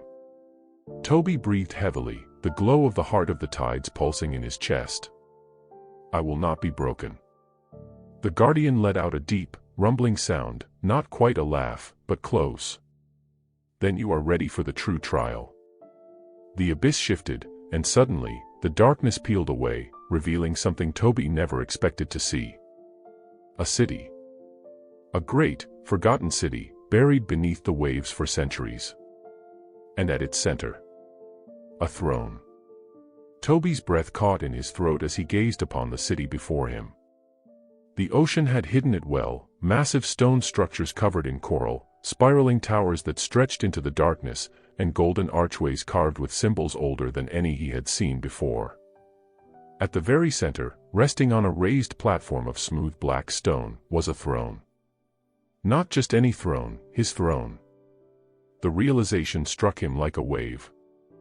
This city had once belonged to the rulers of the sea. It had once been his home. The golden-eyed guardian circled above, its voice like rolling thunder. This was the kingdom of the tide-born. The rulers of the deep. The first ones to bridge the gap between land and sea. Toby's fingers trembled as he reached out, touching the worn carvings on a nearby pillar. The moment his hand met the stone, memories surged through him. Visions of the past. Toby saw his past self, Prince Boma, not as a cursed outcast, but as a ruler standing proudly on the throne. The merfolk of old bowed before him, their shimmering tails reflecting the light of the bioluminescent crystals embedded in the ocean floor. At his side stood Soraya, her eyes filled with love and power, the crown of the sea resting upon her silver hair. They had ruled together. They had been loved. But then, shadows crept into the vision. A storm. A betrayal. A war between the land and sea. Toby gasped as he saw the Zuma kingdom's warriors standing on the cliffs above the ocean, holding staffs crackling with forbidden magic. He saw his own father, the human king who had cursed him. You have betrayed your kind, the old king had spat at Boma. You were meant to rule the land, not fall for the tricks of the ocean. Boma had stood his ground, Soraya by his side. Love is not a trick. I was never meant to belong to just one world. The king's eyes had darkened, and with a wave of his staff, the curse had been cast. The throne had been abandoned, the city forgotten, and Boma, reborn, lifetime after lifetime, never remembering who he was. Until now. The throne calls. Toby staggered back, the vision fading. The ocean seemed to hush, as if waiting for him to speak. Soraya swam toward him, concern in her eyes. What did you see? Toby swallowed hard. This was my kingdom. His voice trembled. I was its king, and I lost everything. Soraya gently cupped his face, her touch grounding him. But now, you remember. And you have the chance to reclaim what was stolen. The Golden Guardian lowered its massive head, its golden eyes gleaming with approval. The throne has waited for you, Tide-born king. But before you can claim it, you must prove yourself worthy.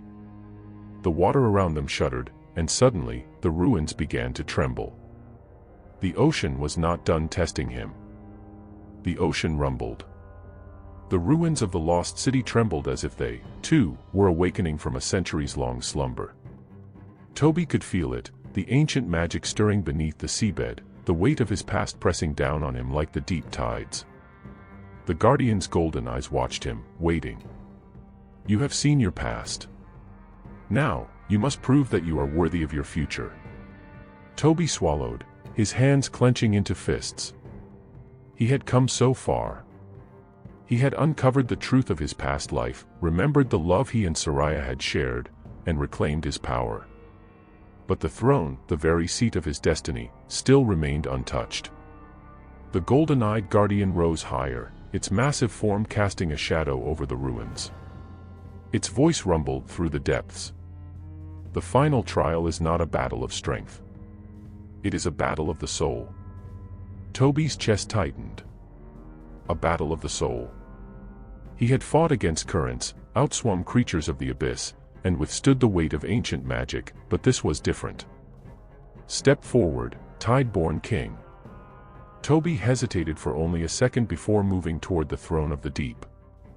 The closer he got, the more he felt a strange energy pulsing in the water, like a heartbeat buried beneath the stone. He turned to Soraya, who gave him a small, encouraging nod. I know you can do this, she whispered. He took a deep breath and placed his hand on the throne. The ocean erupted. The reflection of the deep. Darkness swallowed him. Toby was no longer in the ruins. No longer in the ocean. He stood in a void of endless water, the world stretching infinitely in all directions. The only thing in front of him was himself. But not as he was now. No. Prince Boma. The reflection of his past self stood tall, dressed in royal garments of woven sea silk, his golden crown glinting under unseen light. His scales shimmered like moonlit waves, and his eyes burned with power. But there was anger in them. You do not deserve to stand here. Toby flinched.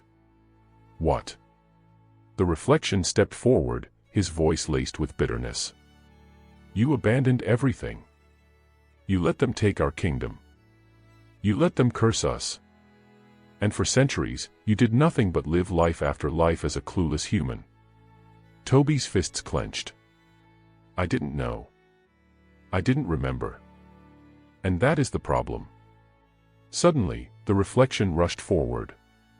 Toby barely had time to react before a wave of force slammed into him, knocking him back.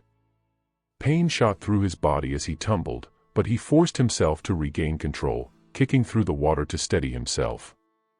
He looked up just in time to see his past self summoning a great trident of ocean light. If you are to reclaim the throne, you must prove you are strong enough to bear the weight of it. The reflection charged. And Toby had no choice but to fight. Battle of the soul. Toby dodged, narrowly avoiding the strike of the glowing trident. His past self was faster, stronger, and completely unrelenting. Each strike sent waves crashing through the void, shaking the very water around them. Toby raised his hands, summoning the power of the heart of the tides, but before he could fully summon his own weapon, Boma struck. The trident's tip grazed his arm, sending a shock of energy through his body. He cried out in pain, his vision flickering. Pathetic. His past self circled him like a predator. How can you be king if you still hesitate? Toby gritted his teeth. He wasn't the same as before. He wasn't just some lost soul, wandering without answers. He had fought to get here. He had earned this. The moment Boma charged again, Toby didn't dodge. Instead, he stepped forward. The trident came toward him, but before it could strike, Toby caught it. Bare-handed. Power exploded from the impact, sending ripples through the ocean around them. Boma's eyes widened. What? Toby's gaze hardened. You are not my enemy. The reflection struggled against him, trying to wrench the weapon away, but Toby didn't let go. This throne is mine to reclaim, not because I was born to it, Toby's voice rang through the void, steady and unwavering. But because I choose it. With a final push, Toby shattered the trident. Light exploded between them, and Boma let out a strangled gasp before he disappeared. The void collapsed. The true king rises. Toby gasped as his eyes snapped open. He was back in the ruins, standing before the throne of the tides. Soraya was gripping his arms, shaking him. Toby. Are you okay? He blinked, his mind racing, his body still pulsing with the energy of the trial. Then he looked down. In his hands was a new trident. Not the one his past self had wielded, but something new, something forged from his own strength, his own choices. The shaft was made of glowing silver coral, the prongs shaped like swirling waves.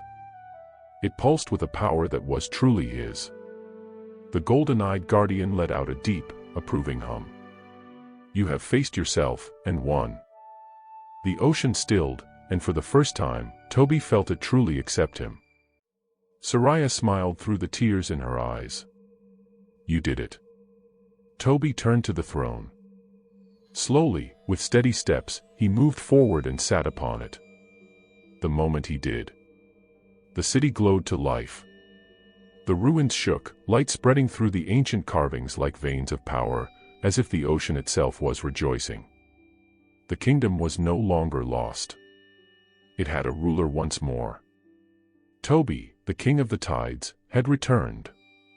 The glow of the city spread, illuminating the once-forgotten ruins with shimmering light.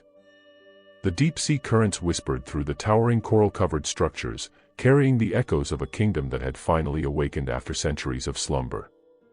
Toby sat on the throne of the tides, his new trident resting across his lap. He could feel the pulse of the ocean beneath him, as if the water itself recognized his rule. Power thrummed through his veins, not as something borrowed, but as something that had always been a part of him. The golden-eyed guardian lowered its massive head, studying him with something close to approval. You have reclaimed what was lost, tide-born king. But the ocean does not exist without its storms. Soraya, standing beside the throne, tensed at those words. What do you mean? The guardian's voice rolled through the waters, ancient and knowing. The land will not sit still. The humans who once cursed this throne will sense its return. They will come. Toby's grip on his trident tightened. The Zuma kingdom. The very place where his human past had begun.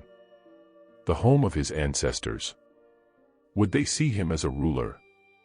Or as a threat? The land remembers. Far above the waves, in the royal palace of Zuma, a restless wind howled through the towering stone halls. Inside the throne room, King Reunited, the ruler of the human kingdom, felt a shiver crawl up his spine. The great mural of the ocean, painted on the palace wall, suddenly cracked down the middle. The royal advisors gasped. The king's expression darkened. Something had changed in the ocean. Something had awakened. An elder advisor stepped forward, his voice hushed with fear. Your Majesty, the curse has broken. King Reunited's eyes narrowed. Summon the high priests. We must prepare. The Zuma kingdom had not forgotten the past. And they would not allow the ocean to rise again. A kingdom divided. Back beneath the waves, Toby sat deep in thought, the glow of the ocean kingdom casting soft light around him. He had won the throne. But the battle was far from over.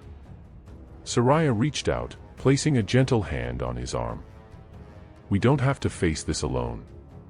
Toby looked at her, the love in her eyes a reminder of everything he had fought for. Everything they had lost and regained.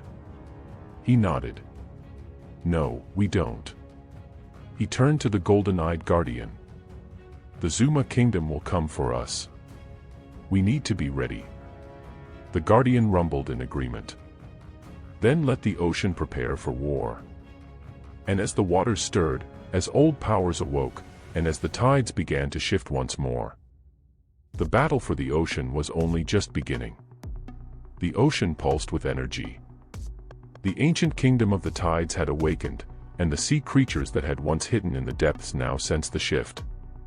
Schools of fish swam in mesmerizing patterns, great whales let out long, echoing songs, and distant shadows moved across the ocean floor, drawn to the new king who had reclaimed his throne. Toby sat silently on the throne of the tides, his gaze fixed on the swirling waters beyond the ruins. He could feel the weight of his responsibility settling over him like a cloak of heavy coral. The Zuma kingdom would not ignore what had happened. And he had no doubt that even now, on land, preparations for war had already begun. Soraya moved beside him, her silver hair drifting like silk in the water. "What are you thinking?" she asked softly. Toby exhaled. That history is repeating itself. He glanced down at his hands, now webbed and covered in shimmering scales. I spent my whole life as a human, never realizing that I was living under a curse. Now that I've broken free, the humans will see me as a threat. Soraya frowned. Not all of them. Toby gave her a look. The ones who matter will. The golden-eyed guardian, who had been silent until now, finally spoke. The land and sea were never meant to be enemies. It was greed and fear that created the war between them. The great being's voice echoed through the ruins like a tidal wave rolling over the shore. Toby turned toward the guardian. And what am I supposed to do? Wait for them to attack. The guardian's golden eyes gleamed. A king does not wait. A king prepares. The ocean gathers its forces. Word spread through the ocean like the rush of a rising tide. The tide-born king had returned. From the deepest trenches to the sunlit reefs, the creatures of the sea stirred. The merfolk, once scattered and leaderless, began to swim toward the kingdom. Warriors with spears of sharpened coral, mystics who could summon storms, and elder sea lords who had lived for centuries all gathered beneath the glowing ruins. Toby stood before them, the weight of their trust pressing against his chest. A warrior with dark green scales and a chest covered in battle scars stepped forward. His voice was deep and rough. "You are the heir of the throne. The blood of the first tide kings runs through you. But tell me, landborn, are you truly ready to lead us?" A murmur ran through the gathered merfolk. They had lived in the shadows of history for too long. Some feared war. Others craved vengeance. Toby lifted his newly forged trident, feeling its power pulse through his fingers. "I didn't ask for this war," he said, his voice carrying through the water. "But I won't let the land take what belongs to the sea. Not again." The warrior studied him for a long moment, then knelt. One by one, the others followed. Toby swallowed, his grip tightening on his trident. This was real. This was happening. The ocean was preparing for war. On the shores of the Zuma kingdom. Far above the waves, in the Zuma kingdom, warriors lined the cliffs, watching the ocean with wary eyes. The royal priests had cast their bones and read the stars. The signs were clear. The sea was awakening. King Alyamide stood at the edge of his throne room, staring at the horizon. He had heard the old stories, of the prince who had once betrayed the land for love, of the mermaid who had lured him away, and of the curse that had been placed upon him to ensure he never returned. Now, the prince had returned as something else. A messenger entered the room and bowed. "Your Majesty, our scouts have seen strange movements beneath the waves. The sea creatures are gathering." The king's expression darkened. "It's just as the ancestors warned," an elder priest muttered. The Tideborn have a ruler once more. If we do not act now, we will lose the land to the sea. King Alyamide turned to his warlords. Prepare the warriors. Summon the spirit callers. If the ocean wants war. His grip tightened on his royal staff. We will bring the storm to them first. A choice must be made. Back beneath the waves, Toby stood at the edge of the ancient city, staring up toward the surface. The ocean around him felt charged, like the moment before a great storm. His people were ready to fight. The Zuma kingdom was ready to strike. Soraya floated beside him. What are you going to do? Toby didn't answer right away. For the first time in his life, he wasn't just Toby, the historian. He wasn't just a man caught between two worlds. He was a king. And he had a decision to make. Would he lead his people into war, or find a way to break the cycle of hatred before it was too late? The tides were rising. And soon, the world would change forever. Toby felt the ocean currents pulling at his soul, whispering of war, of destiny, of the battle that loomed ahead. But deep inside, something resisted. He had spent his entire life studying history, not making it. But now, he was no longer an observer. He was at the center of an ancient conflict, one that had existed long before he was ever born. And the choice he made in the coming days would determine the fate of both the land and the sea. Soraya reached for his hand. You don't have to carry this alone. Toby turned to her, searching her deep blue eyes for an answer. I was born on land, but my blood belongs to the ocean. How do I choose between them? She squeezed his fingers. Maybe you don't have to. A council of the tides. Deep in the glowing city of the merfolk, the council of elders had gathered. Old sea lords, their scales dulled with age, sat in a circle within the coral hall. Warriors stood nearby, gripping spears made from sharpened bone and pearl. At the center of it all, Toby sat on the throne of the tides, the golden trident resting across his lap. The council leader, an elder merwoman named Naya, studied him with sharp eyes. The Zuma kingdom is preparing for war. They will strike first. A warrior with jagged scars across his chest slammed his fist against the stone table. Then let them come. The ocean has waited too long. It is time for vengeance. Murmurs of agreement rippled through the hall. But Toby raised his hand, and the room fell silent. I will not lead my people into a battle based on anger alone, he said firmly. We are not the monsters they believe us to be. Another elder, a thin, silver-scaled merlord named Oban, sighed. The land dwellers will never accept you as their ruler, Toby. You are the Tideborn king. To them, you are a threat. A curse. Toby clenched his jaw. He knew they were right. The Zuma kingdom had feared the ocean for generations. The priests had spent centuries teaching that the sea was dangerous, that its creatures were unnatural. But did it have to be this way? Toby turned to Soraya. I need to go to them. A shocked silence filled the coral hall. Naya's brows furrowed. You would risk your life to speak with those who want to destroy you. Toby took a breath. If we fight now, there will be no turning back. The ocean and the land will be enemies forever.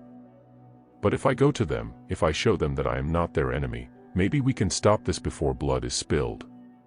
Soraya nodded in quiet support, but many of the warriors looked unconvinced. The scarred warrior spat, they will kill you before you speak a single word. Toby's grip tightened around his trident. Then I'll make sure they listen. The march of the Zuma warriors. Meanwhile, on land, the Zuma kingdom was already on the move. Thousands of warriors gathered along the cliffs, their spears gleaming under the morning sun. The royal priests chanted at the temple, calling upon the spirits of their ancestors for strength. At the front of the army, King Alyamide stood tall in his golden robes, his face like carved stone. Beside him, the high priest of Zuma held an ancient staff decorated with sharp teeth and woven charms. The ocean has risen, the priest said. The cursed prince has returned. If we do not stop him, the sea will consume the land. The warriors struck their spears against the ground, chanting, "For Zuma! For the land! For the spirits!" King Alumide lifted his staff, eyes locked on the horizon where the ocean met the sky. We march at dawn. A risky gamble. That night, beneath the silver glow of the moon, Toby swam toward the shore alone. Soraya had begged him not to go. The warriors had argued that it was suicide. But Toby knew that if he brought an army to the surface, there would be no peace. So, he came as himself. No guards. No warriors. No weapons, except for his voice. The moment his feet touched the sand, he felt a strange sense of déjà vu. This land had once been his home. He had once walked these shores as a man. Now, he was something else. As he stepped forward, the Zuma warriors appeared, surrounding him with spears raised. Their eyes were wide with fear and fury. From behind them, King Alumide emerged. His face was calm, but his hand was tight around the hilt of his sword. "You have no place here, sea creature," the king said coldly. Toby met his gaze. "I was born here." The warriors murmured in confusion. The king narrowed his eyes.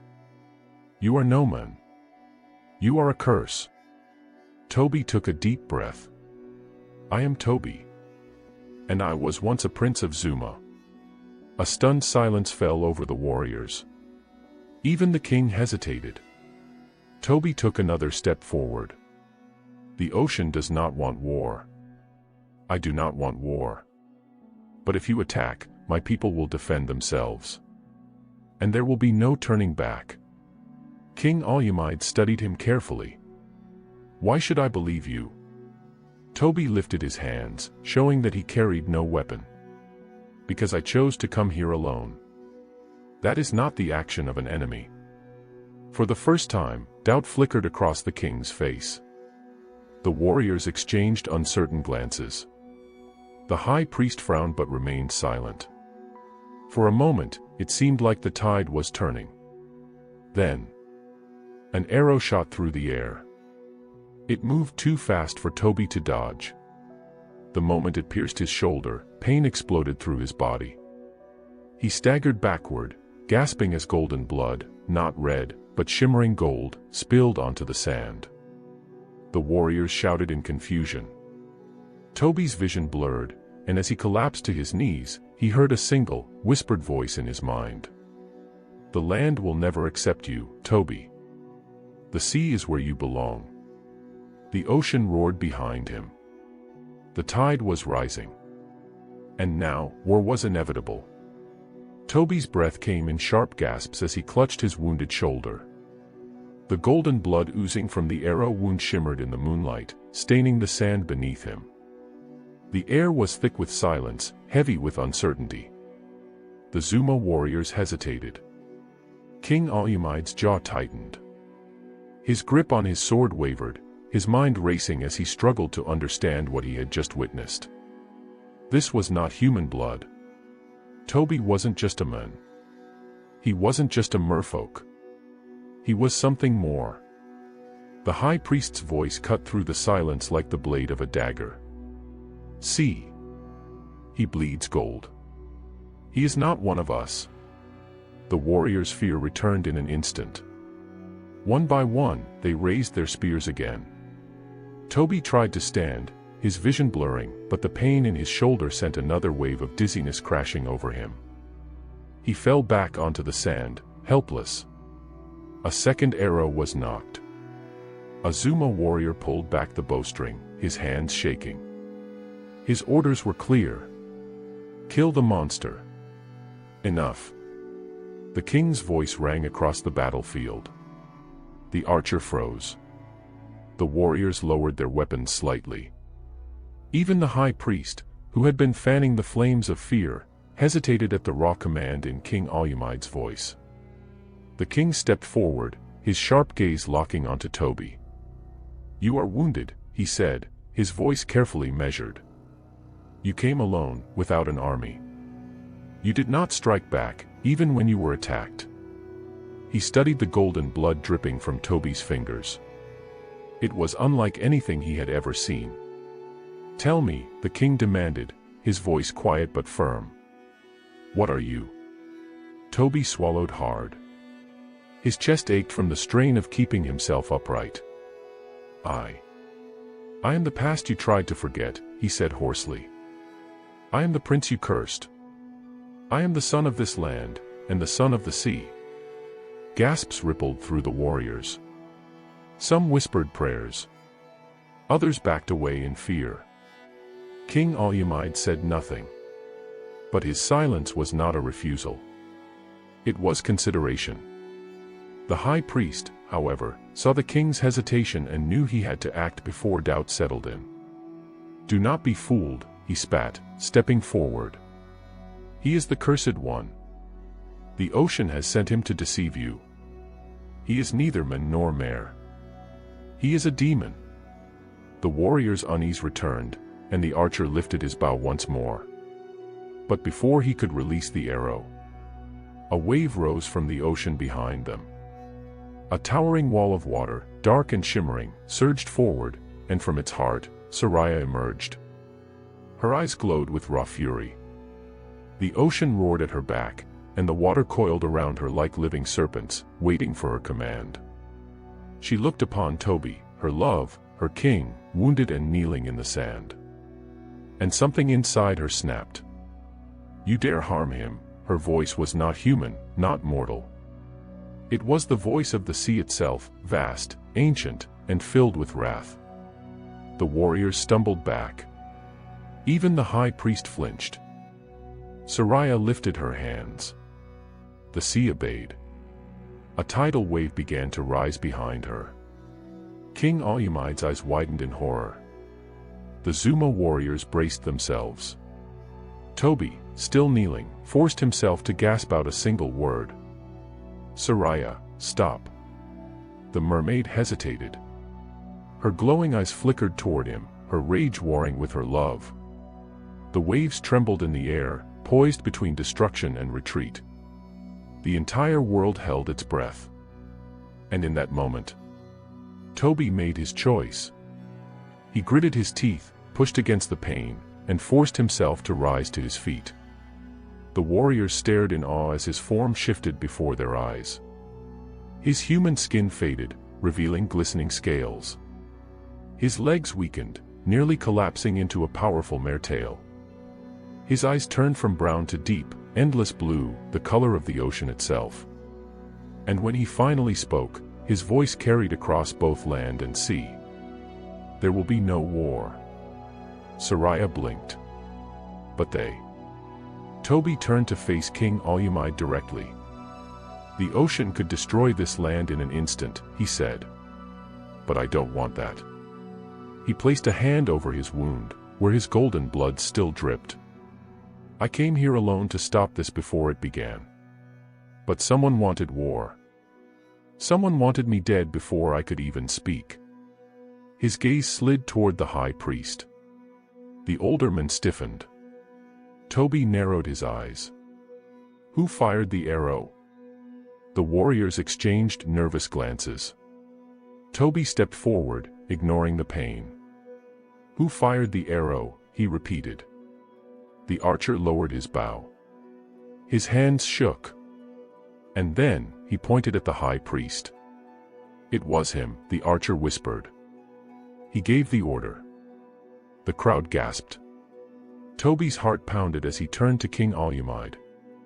The king's face darkened with realization. The high priest had never wanted peace. He had only ever wanted war. And now, his deception had been exposed. King Al-Yamid slowly turned toward the priest. His voice was low and dangerous. Is this true? The high priest opened his mouth to lie. But before he could speak, the ocean moved. A powerful tentacle of water surged forward, wrapping around the priest's legs. He gasped, his arms flailing, but the water dragged him toward the sea. toward Soraya. Toward judgment. The warriors did not move to stop it. The king did not move to stop it. Toby stepped forward, meeting Soraya's gaze. He saw the rage in her, the old, ancient anger of the ocean itself. And he whispered, "Let him go." Soraya hesitated. Toby placed a hand on her arm. He wanted war. But we are better than him. Slowly, the water released the priest. He collapsed onto the sand, coughing and trembling. Defeated.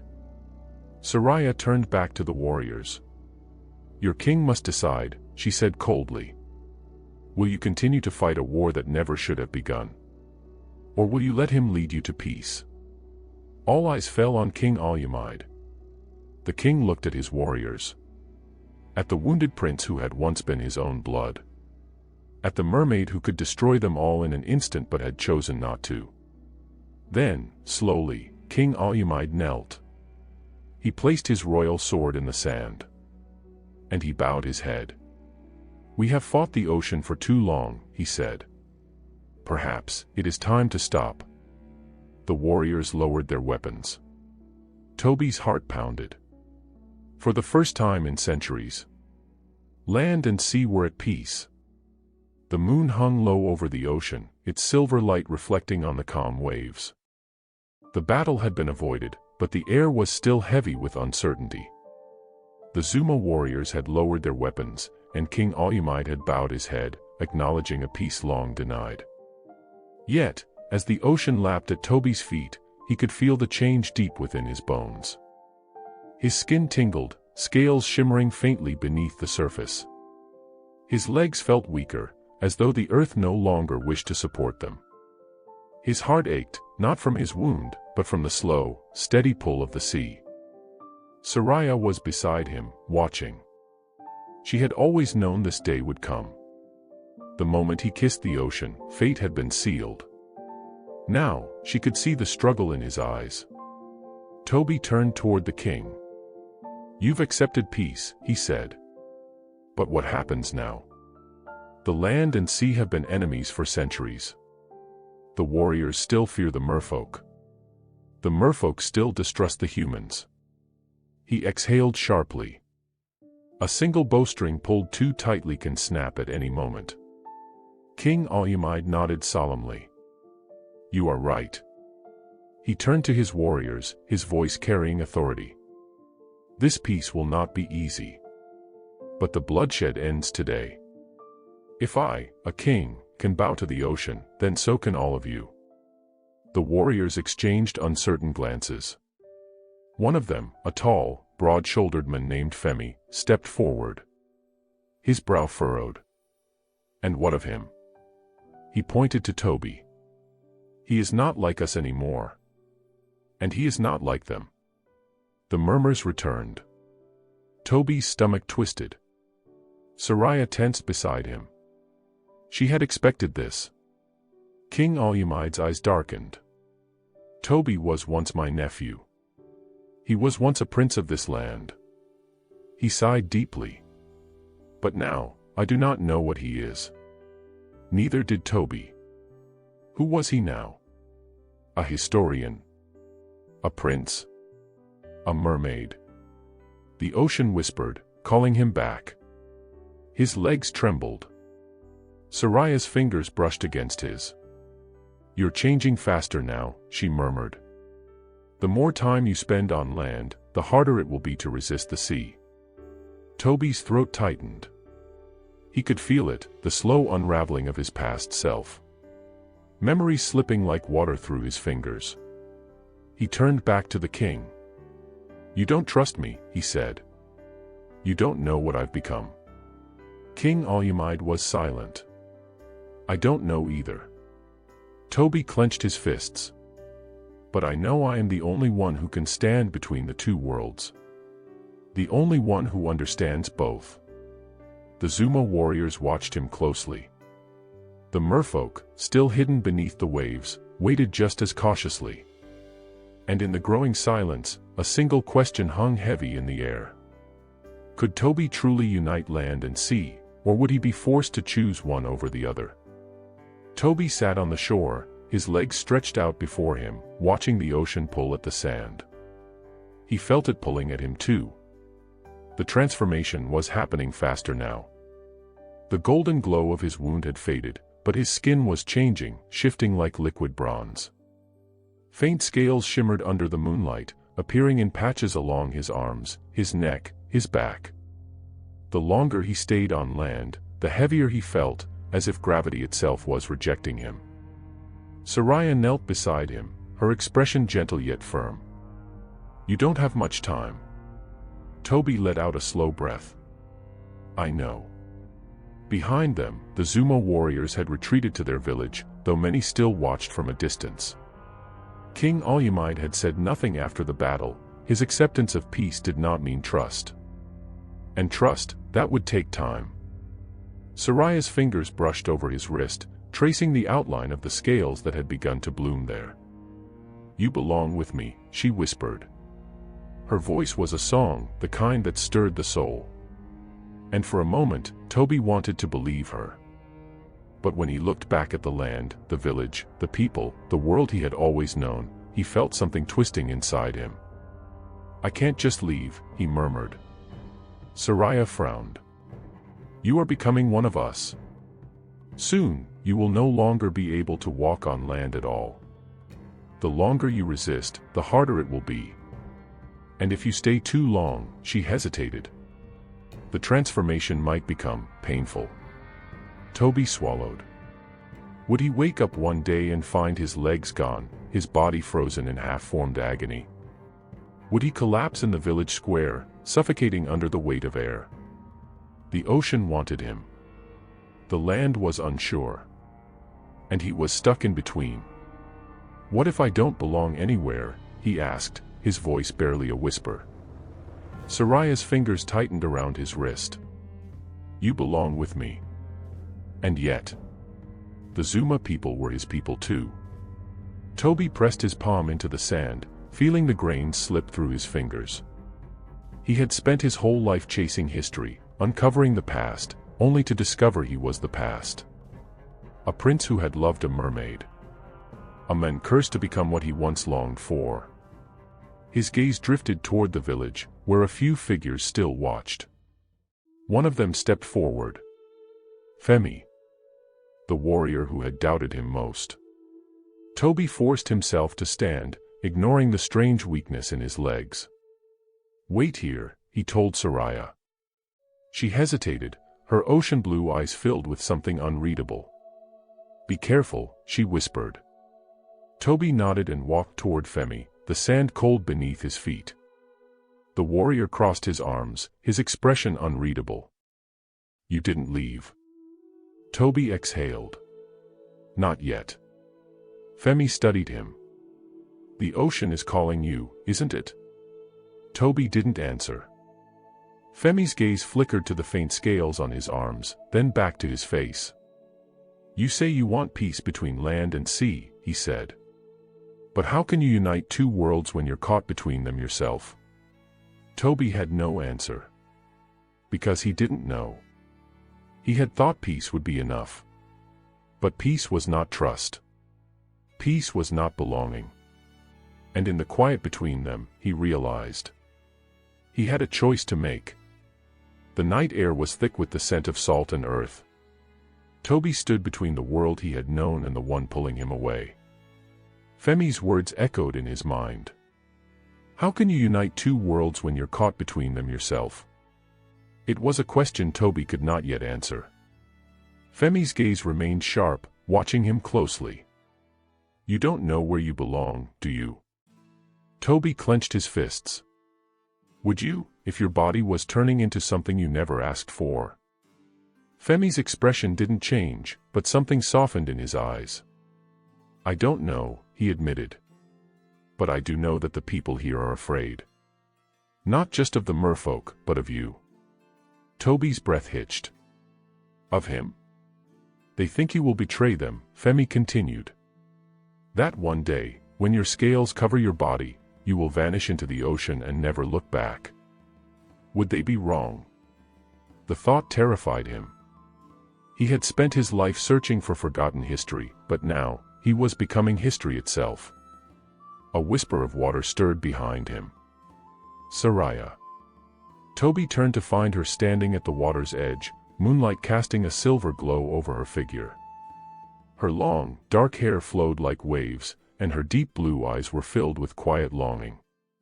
"You don't have much time," she murmured. "Your body is changing faster than you realize. Soon, you won't be able to stay on land without pain." Toby swallowed. "And if I choose to stay?" Her gaze flickered with something close to sadness. "You can't stop what's happening, Toby." A sharp pang shot through his legs. He stumbled, clutching his knee as a wave of burning numbness spread through his body. Soraya rushed to his side, placing a cool hand on his arm. "It's starting." Toby gritted his teeth, the pain rippling through his bones. It felt like something inside him was unraveling, reforming. His legs trembled, and for a brief, horrifying moment, he couldn't feel them at all. Soraya's voice was urgent. "You need to come with me. The ocean will ease the pain." Femi's voice rang out behind him. "And if he does, what then?" Soraya looked up, her expression unreadable. "Then he will belong where he was always meant to be." Femi stepped forward, fists clenched. "That's not an answer." Toby squeezed his eyes shut, struggling to breathe. Land. Sea. Both were pulling him in opposite directions, but his body could only follow one. Femi spoke again, his voice lower this time. "If you leave now, the people of Zuma will never see you as one of us again." Toby's chest tightened. Soraya's grip on his arm was gentle, but firm. "Come with me," she whispered. The ocean hummed in his blood. The land burned beneath his feet. And as the night stretched on, Toby realized he had to choose. Toby clenched his fists, fighting against the pull of the ocean. His body screamed for the water. Every nerve, every muscle begged for relief, for the cool embrace of the sea that would silence the pain spreading through his legs. But his heart still beat for the land, for the people, for the life he had built before this curse had awakened.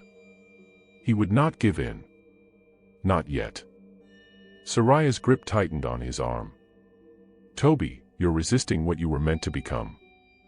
Her voice was pleading, yet firm. "If you stay on land, your body will suffer." Toby inhaled sharply, forcing himself to stand taller despite the numbness creeping up his legs. He turned to Femi, who still stood with his arms crossed, watching. Watching and waiting. And behind him, in the distance, the village lights flickered like fireflies in the dark. They were waiting too. For his choice. For their prince to either return to them, or be lost forever. Toby met Soraya's gaze. "I don't want to abandon who I was," he said. "I can't." Soraya's eyes darkened with sadness. "You were always meant to be more. But what if I don't want to be?" His voice was desperate now, laced with pain and frustration. The tide rushed forward, licking at his ankles. The ocean was whispering to him, promising peace, promising belonging. All he had to do was step forward. But Toby took a step back. Away from the water. Soraya gasped softly. "Toby." He swallowed, his heart pounding. "I won't go." The pain in his legs flared, sharp and relentless, but he gritted his teeth. He would endure it. He had to. Because he was still human. And he would fight to stay that way. Femi's gaze flickered with something close to respect. Soraya looked away, her expression unreadable. The ocean roared in protest. The waves surged forward again, stronger this time, wrapping around his calves, trying to drag him in. But Toby held his ground. And for the first time since this curse began, he felt something shift, not in his body, but in his will. The ocean did not own him. And neither did fate. The ocean trembled. A low hum rippled through the waves, like the voice of something ancient and unseen.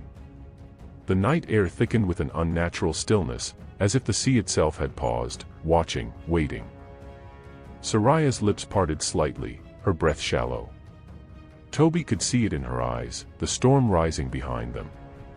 "You don't understand what you're doing," she whispered. Toby's legs ached, his body yearned for relief, but he forced himself to stand firm. "I understand perfectly," he said, his voice raw. "I choose my people. I choose the land." Soraya's expression hardened. A shadow passed over her face, something unfamiliar, almost dangerous. "You think you can fight what's inside you? You think you can outrun the ocean's call?" Toby's heart pounded. "I can try." Soraya exhaled sharply, stepping closer. "And when your legs give out? When the pain becomes unbearable? When your body rejects the land and you can no longer breathe its air?" Her fingers brushed against his wrist, cold as the deep. "Will your pride still save you then?" Toby jerked his arm away, his pulse racing. "It's not pride. It's choice." Soraya's eyes flashed. "Choice," she repeated, her voice rising. "Do you think the ocean gave me a choice when I was cursed to wait for you? Do you think I wanted this?" Toby's breath caught. Soraya's fingers curled into tight fists. "I have waited centuries for you, Toby. I have endured loneliness, heartbreak, the endless pull of time, all for you. And now that you are here, you turn away." Toby's throat tightened. He had never thought about what this curse had meant for her. What it had cost her. But still. "Soraya," he said softly, "I didn't ask for this either." Her lips trembled. For a moment, just a moment, the anger in her eyes flickered into something else. Something fragile. And then, the ocean roared. The waves surged forward, slamming against the shore, the water rushing up his legs with terrifying force. Toby stumbled, his body seized with pain. Soraya raised a hand, and the water obeyed. "Toby," she pleaded, her voice cracking. "Please. Don't fight me. Don't fight what we are." The tide tightened its grip. Toby gasped, his legs burning as the ocean tried to claim him. The weight of it was crushing, the pressure unbearable. But he still had a choice. Didn't he? Toby gasped as the water pulled at him, yanking his legs forward with an unnatural force. His knees buckled, and for a terrifying moment, he felt his body give in, his balance tipping toward the sea. No. He slammed his foot into the wet sand, gritting his teeth against the unbearable pain coursing through his limbs. His skin burned, the transformation fighting against his will. He could feel the bones in his legs shifting, twisting, as if they were no longer his own. Soraya's eyes were filled with desperation. "You're hurting yourself," she pleaded, stepping closer, her hair flowing like dark waves in the wind.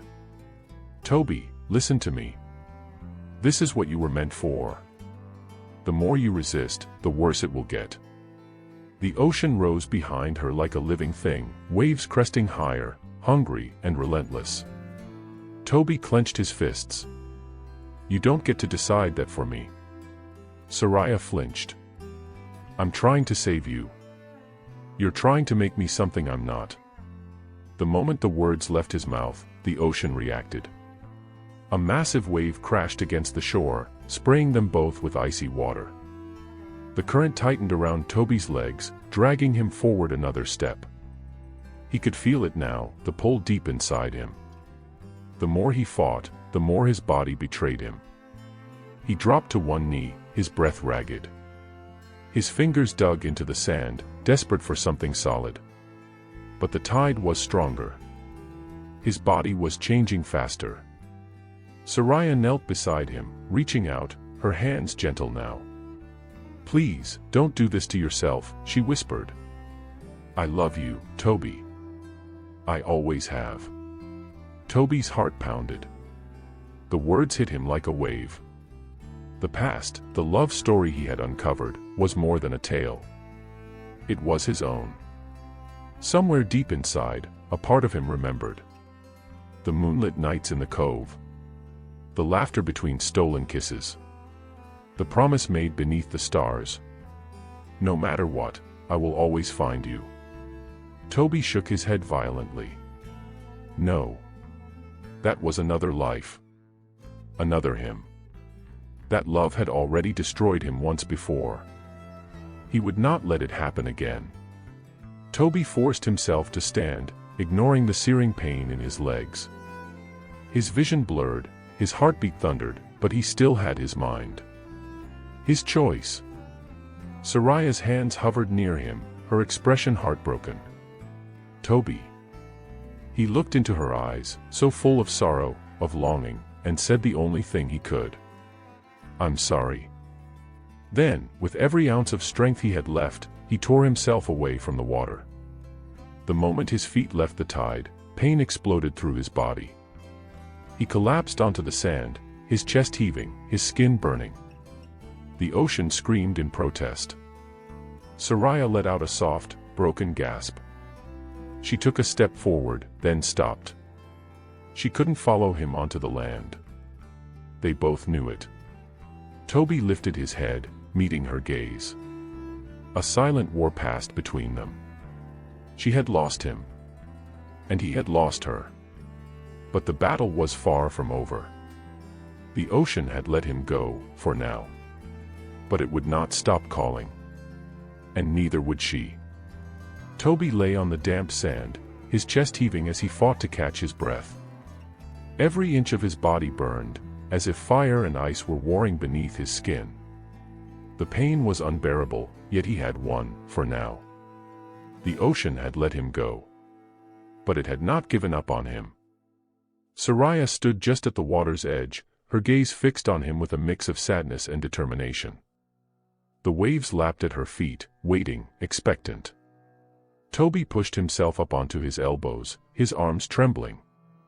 His legs still felt wrong, almost numb, but he refused to look at them. If he saw what was happening to him, if he saw the truth, he might lose the will to fight. Soraya tilted her head, studying him. You can't outrun this, Toby. His jaw clenched. I already have. A soft, bitter smile crossed her lips. For now. A gust of wind carried the scent of salt and seaweed through the air. The ocean whispered in a language only Toby could hear, its voice curling around his mind like a lingering memory. Come back. You belong here. You are not whole without us. Toby shut his eyes tightly and pressed his hands into the sand. He needed to ground himself. To remind himself that he was still human. Still of the land. Soraya stepped forward, but she couldn't cross the boundary. She hovered at the place where the water met the shore, unable to step onto dry land. A prisoner of the very world that called to him. Toby, she murmured, her voice barely above the whisper of the waves. You don't have to fight me. You don't have to fight what's inside you. Toby opened his eyes. His breath was ragged, but his resolve had not wavered. I'm not just fighting you, he admitted. I'm fighting myself. A flicker of something crossed Soraya's face. Understanding. She knew what it was like to fight something beyond her control. She had been trapped in the ocean's grasp for centuries, waiting for him. Waiting for this moment. But Toby refused to let the past decide his future. He forced himself to his feet, his legs trembling beneath him. The pain was sharp, but he held firm.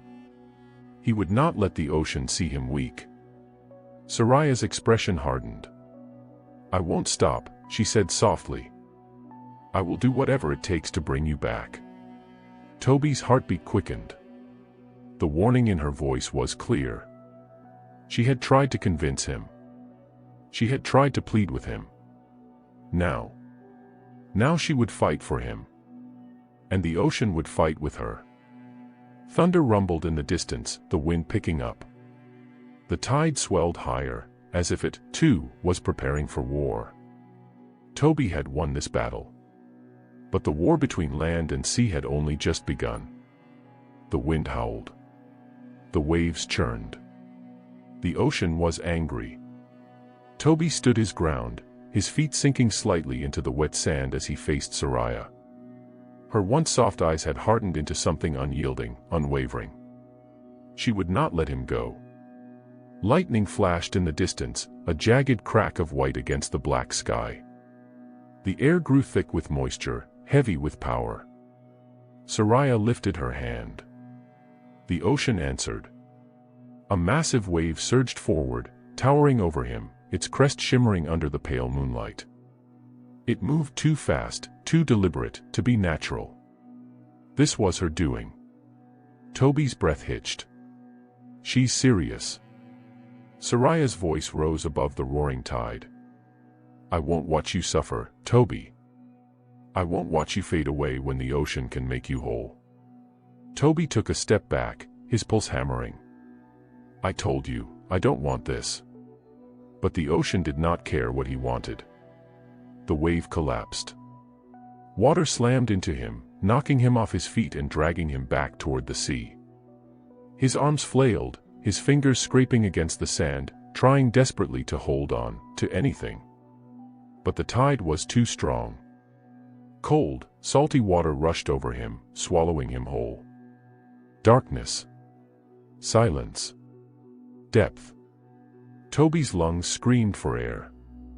He kicked, he fought, but something wrapped around his ankle, pulling him deeper. Soraya's silhouette appeared in the water, watching. Waiting. Stop fighting, her voice echoed through his mind. Toby gritted his teeth and thrashed harder, his chest tightening. Breathe, Toby. His instincts begged him to hold on, to resist. But the deeper he sank, the more his body betrayed him. A stinging heat spread through his throat, down his sides, along his ribs. Something shifted beneath his skin. A sharp pain flared on his neck. Slits. Gills. Toby's eyes widened in horror as he realized what was happening. His body was adapting to the water. The transformation was winning. No.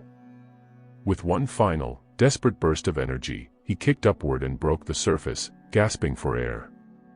The salty wind burned his lungs. His arms trembled as he dragged himself onto the shore once more, barely escaping the ocean's grasp. He collapsed, coughing violently, his chest heaving. His hands trembled as he reached up, touching the sides of his neck. The gills were still there. Small, delicate slits, like a cruel reminder of what he was becoming. Toby clenched his fists. No. He would not let this happen. Behind him, the waves retreated, but Soraya's voice carried over the wind. You can run, but you can't change what's already begun. Toby didn't turn around. But he knew. The fight for his humanity was far from over. Toby sat hunched over, his arms wrapped around himself as he shivered in the darkness. The wind howled through the trees lining the beach, whispering secrets of the ocean he wished he couldn't understand. He traced his fingers along the slits on his neck, feeling their strange, unnatural texture. His stomach twisted. This isn't real. This isn't happening. But it was. Every breath he took felt different now, deeper, cooler, sharper. He had barely made it out of the water, yet his body was still changing, reshaping itself into something no longer human. His pulse pounded in his ears. I have to stop this. I have to fight. But how? The ocean had a will of its own. And it wanted him back.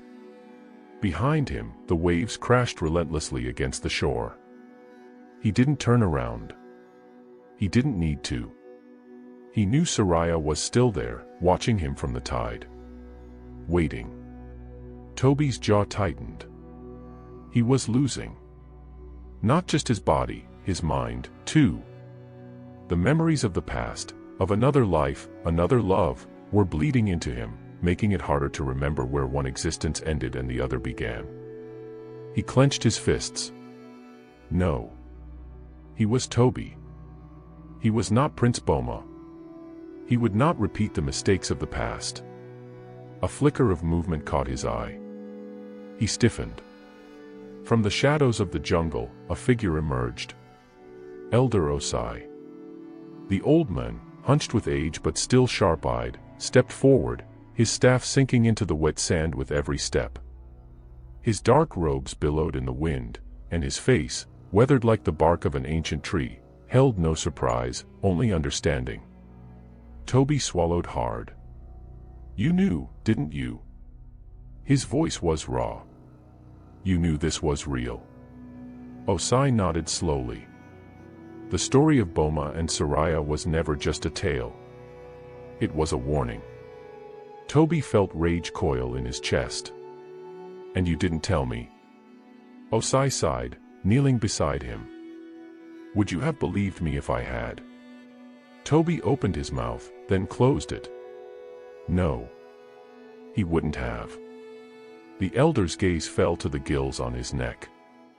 His face remained unreadable. "The sea has already marked you." Toby's breath hitched. "You must decide quickly, child," Osai continued, his voice low. "There are only two paths left. The longer you remain in between, the more painful it will be." Toby's hands curled into the sand. "There has to be another way."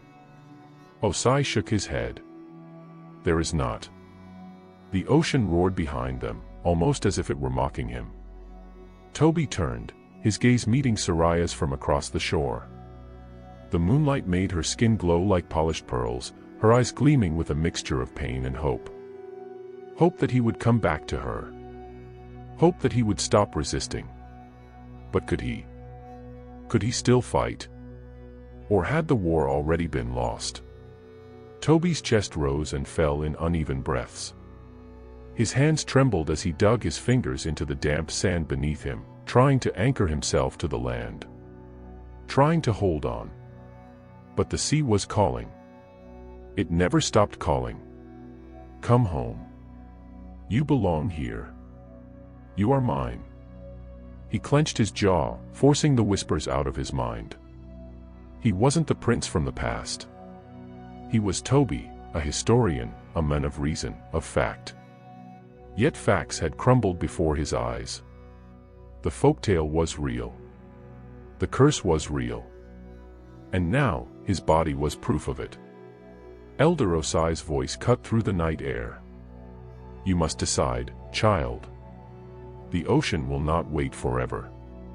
Toby turned toward him, his breath unsteady. "I don't want to be a mermaid." The old man's dark eyes softened. "Then you must fight." Toby swallowed hard. "How?" Osai looked toward the waves, toward Soraya, still standing at the edge of the tide. The moonlight bathed her in an eerie glow, her long, dark, flowing hair rippling in the wind. She was watching them, waiting. "I have watched over this curse for many years," Osai said. "And I have seen those who resisted and those who surrendered." Toby's heart pounded. "And what happened to them?" The elder sighed. "Those who surrendered found peace. Those who resisted," his voice trailed off. Toby's stomach clenched. "They died." Osai said nothing. Toby shut his eyes. There had to be another way. His body was betraying him, changing more every day.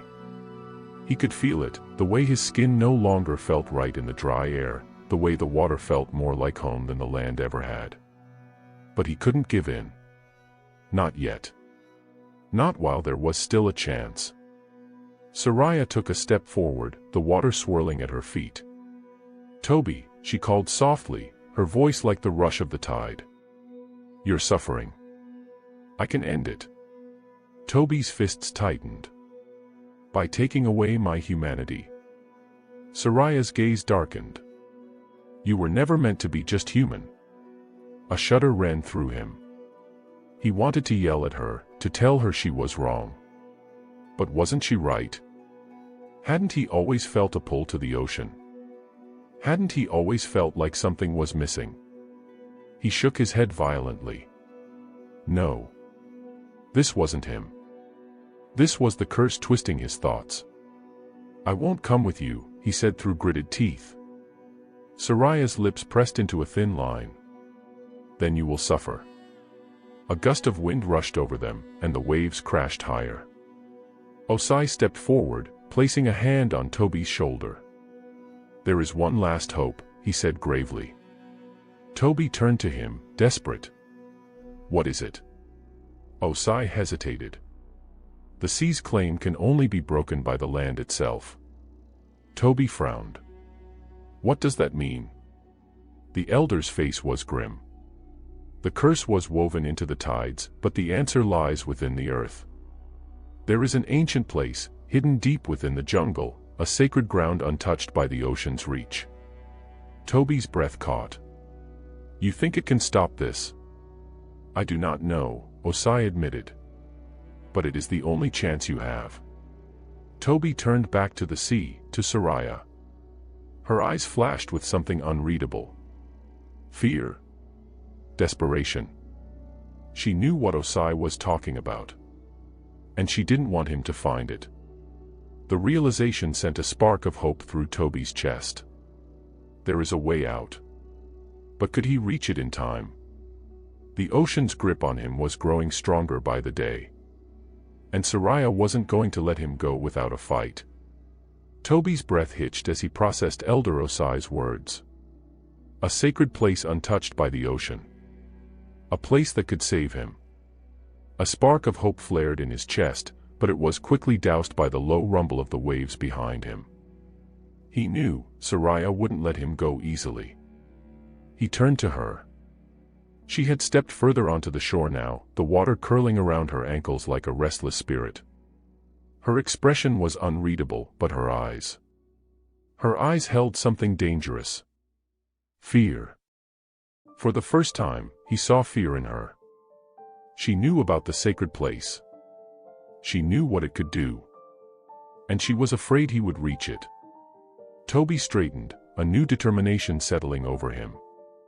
He had been on the defensive for too long, letting the ocean push and pull him like driftwood. Not anymore. He turned to Elder Osai. "Where is this place?" The elder's gaze flickered toward the dense jungle beyond the beach. His voice was grave. "Deep in the heart of the forest lies the shrine of Okan. It is the oldest and most sacred place of our ancestors. The land there is pure, untouched by the sea's curse." Toby's fingers twitched. "And it can stop this." He gestured to the gills on his neck, to the faint shimmer of scales forming on his arms. Osai exhaled. "If anything can, it is Okan." A sharp gust of wind rushed past them, and the waves grew restless. Soraya's voice sliced through the tension. "Don't do this, Toby." He met her gaze. "Why?"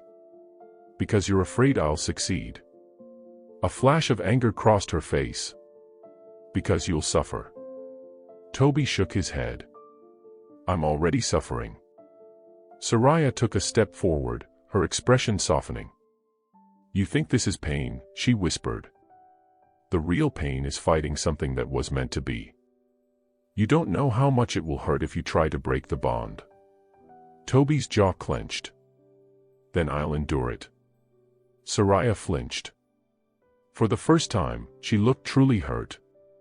But Toby didn't have time to dwell on it. He turned back to Osai. "How do I get there?" The elder motioned toward the jungle. "Follow the river upstream until you reach the 3 stones. From there, head east.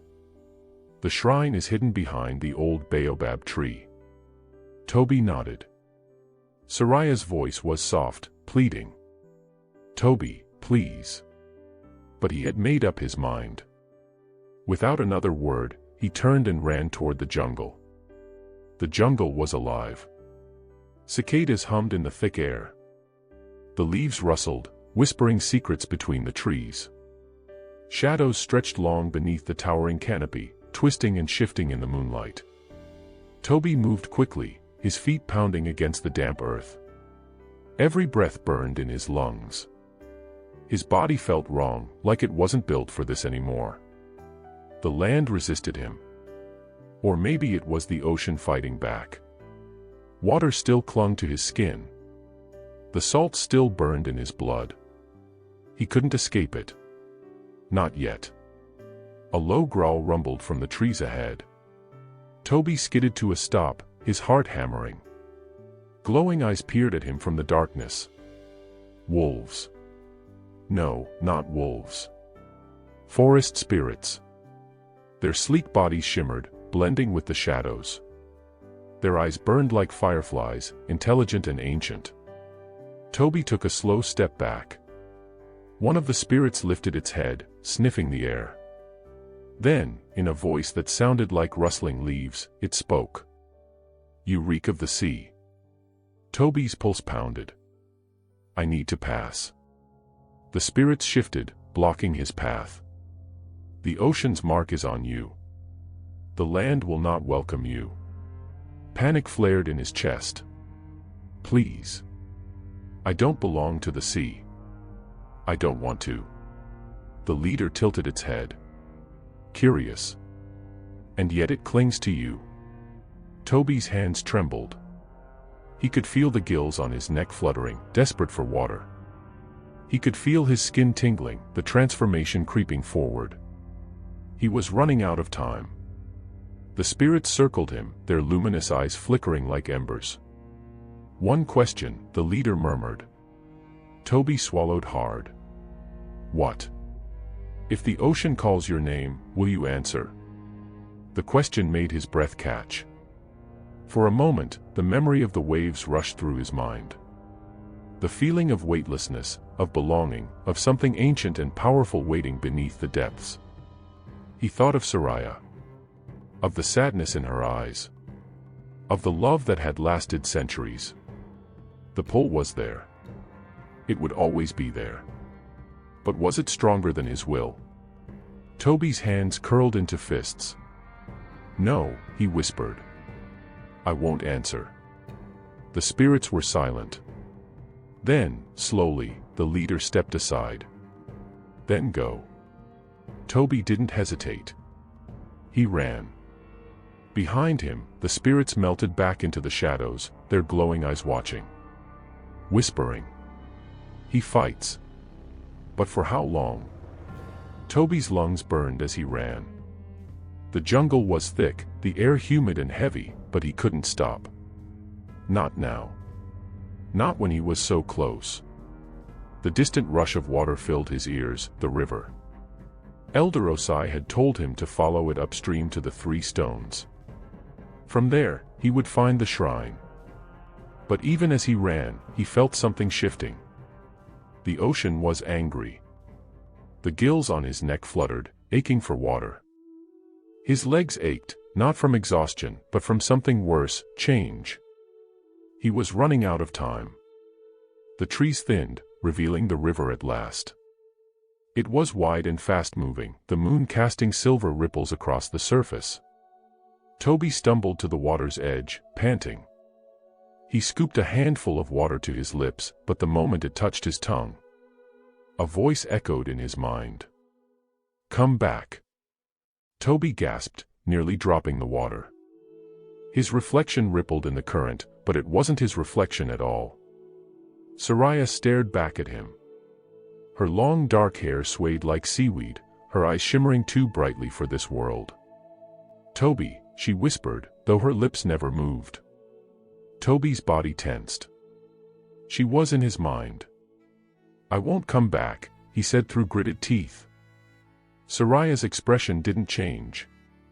"You think the land will save you?" Toby swallowed hard. "Yes." She sighed, her eyes filled with something he couldn't place, pity. Pain. "The ocean loves you, Toby." The word sent a chill down his spine. "You're fighting a battle you've already lost," Soraya continued softly. "Come back before it's too late." Toby's fingers dug into the dirt. "I am not yours to claim." Soraya's face darkened. The river surged. Water shot upward like grasping hands, wrapping around his ankles. Toby yelped, trying to pull free, but the current held him in place. Soraya's voice rang in his mind, sharp as a blade. You were mine before you were ever theirs. The water pulled. Toby fought. Panic exploded in his chest as he struggled against the grip of the river. He dug his hands into the mud, trying to resist, but the current was too strong. The ocean was trying to drag him back. No, he shouted. With one last desperate lunge, he grabbed a thick root jutting from the bank. His fingers burned as he fought against the pull of the river, muscles trembling. For a terrifying moment, he thought he'd lose. Then, the water let go. Toby collapsed onto the riverbank, gasping for air. The river stilled. Soraya's reflection was gone. But her words remained. You were mine before you were ever theirs. Toby forced himself to his feet. He couldn't let her words shake him. He had to move. He followed the river upstream, determined to reach the 3 stones before the ocean tried again. Because he knew now, Soraya wasn't just trying to stop him. She was trying to break him. And if he wasn't careful, she just might succeed. Toby pressed on, his body aching with every step. The jungle grew denser, the trees looming taller, their branches whispering in the wind. But then, he saw them. 3 massive stones, standing like ancient guardians at the river's edge. This was it. The place Osai had described. Toby slowed, catching his breath. The shrine was close now, hidden beyond the baobab tree. He took a step forward. And stopped. The air had changed. It was silent. Too silent. No insects. No rustling leaves. Just stillness. His skin prickled. Something was wrong. A shadow flickered between the trees. Toby turned sharply. Nothing. Another flicker, this time closer. His heart pounded. Something was here. Watching him. He stepped backward, his foot brushing against one of the stones. The ground erupted beneath him. A dark figure lunged from the shadows. Toby barely had time to react before he was thrown to the ground. Pain exploded through his body. Dazed, he looked up. And his blood ran cold. It wasn't a human. It wasn't a spirit. It was something else. Its skin shimmered like the deep sea, dark and smooth, its limbs too long, too sharp.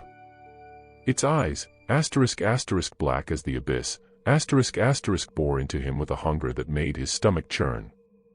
It opened its mouth, revealing rows of needle-like teeth. Toby's breath hitched. A guardian of the ocean. Soraya wasn't just trying to break him. She had sent something to kill him. Toby's heart thundered in his chest. The creature hissed, stepping closer. Toby scrambled back, mind racing. He had no weapon. No way to fight. But he had to survive. Because if he didn't, then the ocean had already won. Toby's mind screamed for him to run, but his body was frozen. The guardian of the ocean loomed over him, its sleek form shifting with unnatural fluidity. Its webbed claws flexed, glistening with moisture, and its black eyes reflected nothing, no light, no soul, no mercy. Then, it moved. Faster than thought, the creature lunged. Toby barely rolled aside in time, his body hitting the damp earth as the guardian's claws slashed where his chest had been a second ago. The air hissed as if the creature's touch could burn through the jungle itself. Toby scrambled to his feet, heart hammering. He knew one thing for certain, he couldn't fight this. His only chance was to run. The shrine was close. If he could just... A sharp pain ripped through his leg. Toby cried out as he was yanked backward, the creature's claws wrapping around his ankle like iron shackles. Cold. The touch of the sea was cold.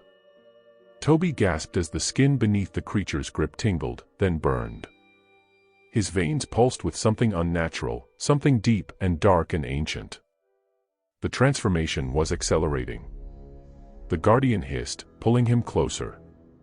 Toby kicked wildly, panic blinding him, but the creature didn't budge. Its grip tightened, dragging him toward the river. Toward the ocean's call. No. Toby snarled, his fingers clawing at the mud, at the grass, at anything that would keep him on land. The river was so close now. He could hear it rushing, whispering his name in the voice of the tide. Soraya's voice. Come back, Toby. The guardian pulled harder. Toby's hands slipped. The river roared. He was going to be dragged back. No. No. With a burst of desperation, Toby reached down, grabbed a jagged rock, and slammed it into the creature's wrist. A terrible screech filled the air. The guardian's grip loosened. Toby didn't wait. Ignoring the pain in his leg, he kicked free and ran. Toby crashed through the undergrowth, his breath ragged. The jungle was a blur around him, branches snapping, roots nearly tripping him, but he kept moving. His leg ached where the guardian had grabbed him. His skin still tingled, his veins pulsing with something unnatural. The transformation had been sped up. If he didn't reach the shrine now, he might never reach it at all. Then, a clearing. And in the center, the baobab tree. It was ancient, its trunk wide enough to fit a dozen men standing shoulder to shoulder. Its roots curled like great serpents, and its leaves shimmered as though kissed by starlight. The shrine of Okan. Toby's chest heaved. He had made it. But behind him, a snarl. He turned sharply. The guardian had recovered. It stood at the edge of the clearing, its chest rising and falling, its black eyes locked onto him. But it did not step forward. It couldn't. The shrine's power held it back. Toby exhaled, his entire body shaking. Then, from above, a deep, rumbling voice. Why have you come? Toby's head snapped up. Atop the baobab tree sat an owl, but it was no ordinary bird. Its feathers were the color of aged silver, and its eyes held the weight of centuries. Toby swallowed hard. I came to break the curse. The owl tilted its head. Watching. Measuring. The curse of the sea cannot be broken easily. Toby took a step forward. Please.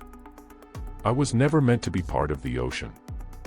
I just want to be human. The owl blinked, slow and knowing.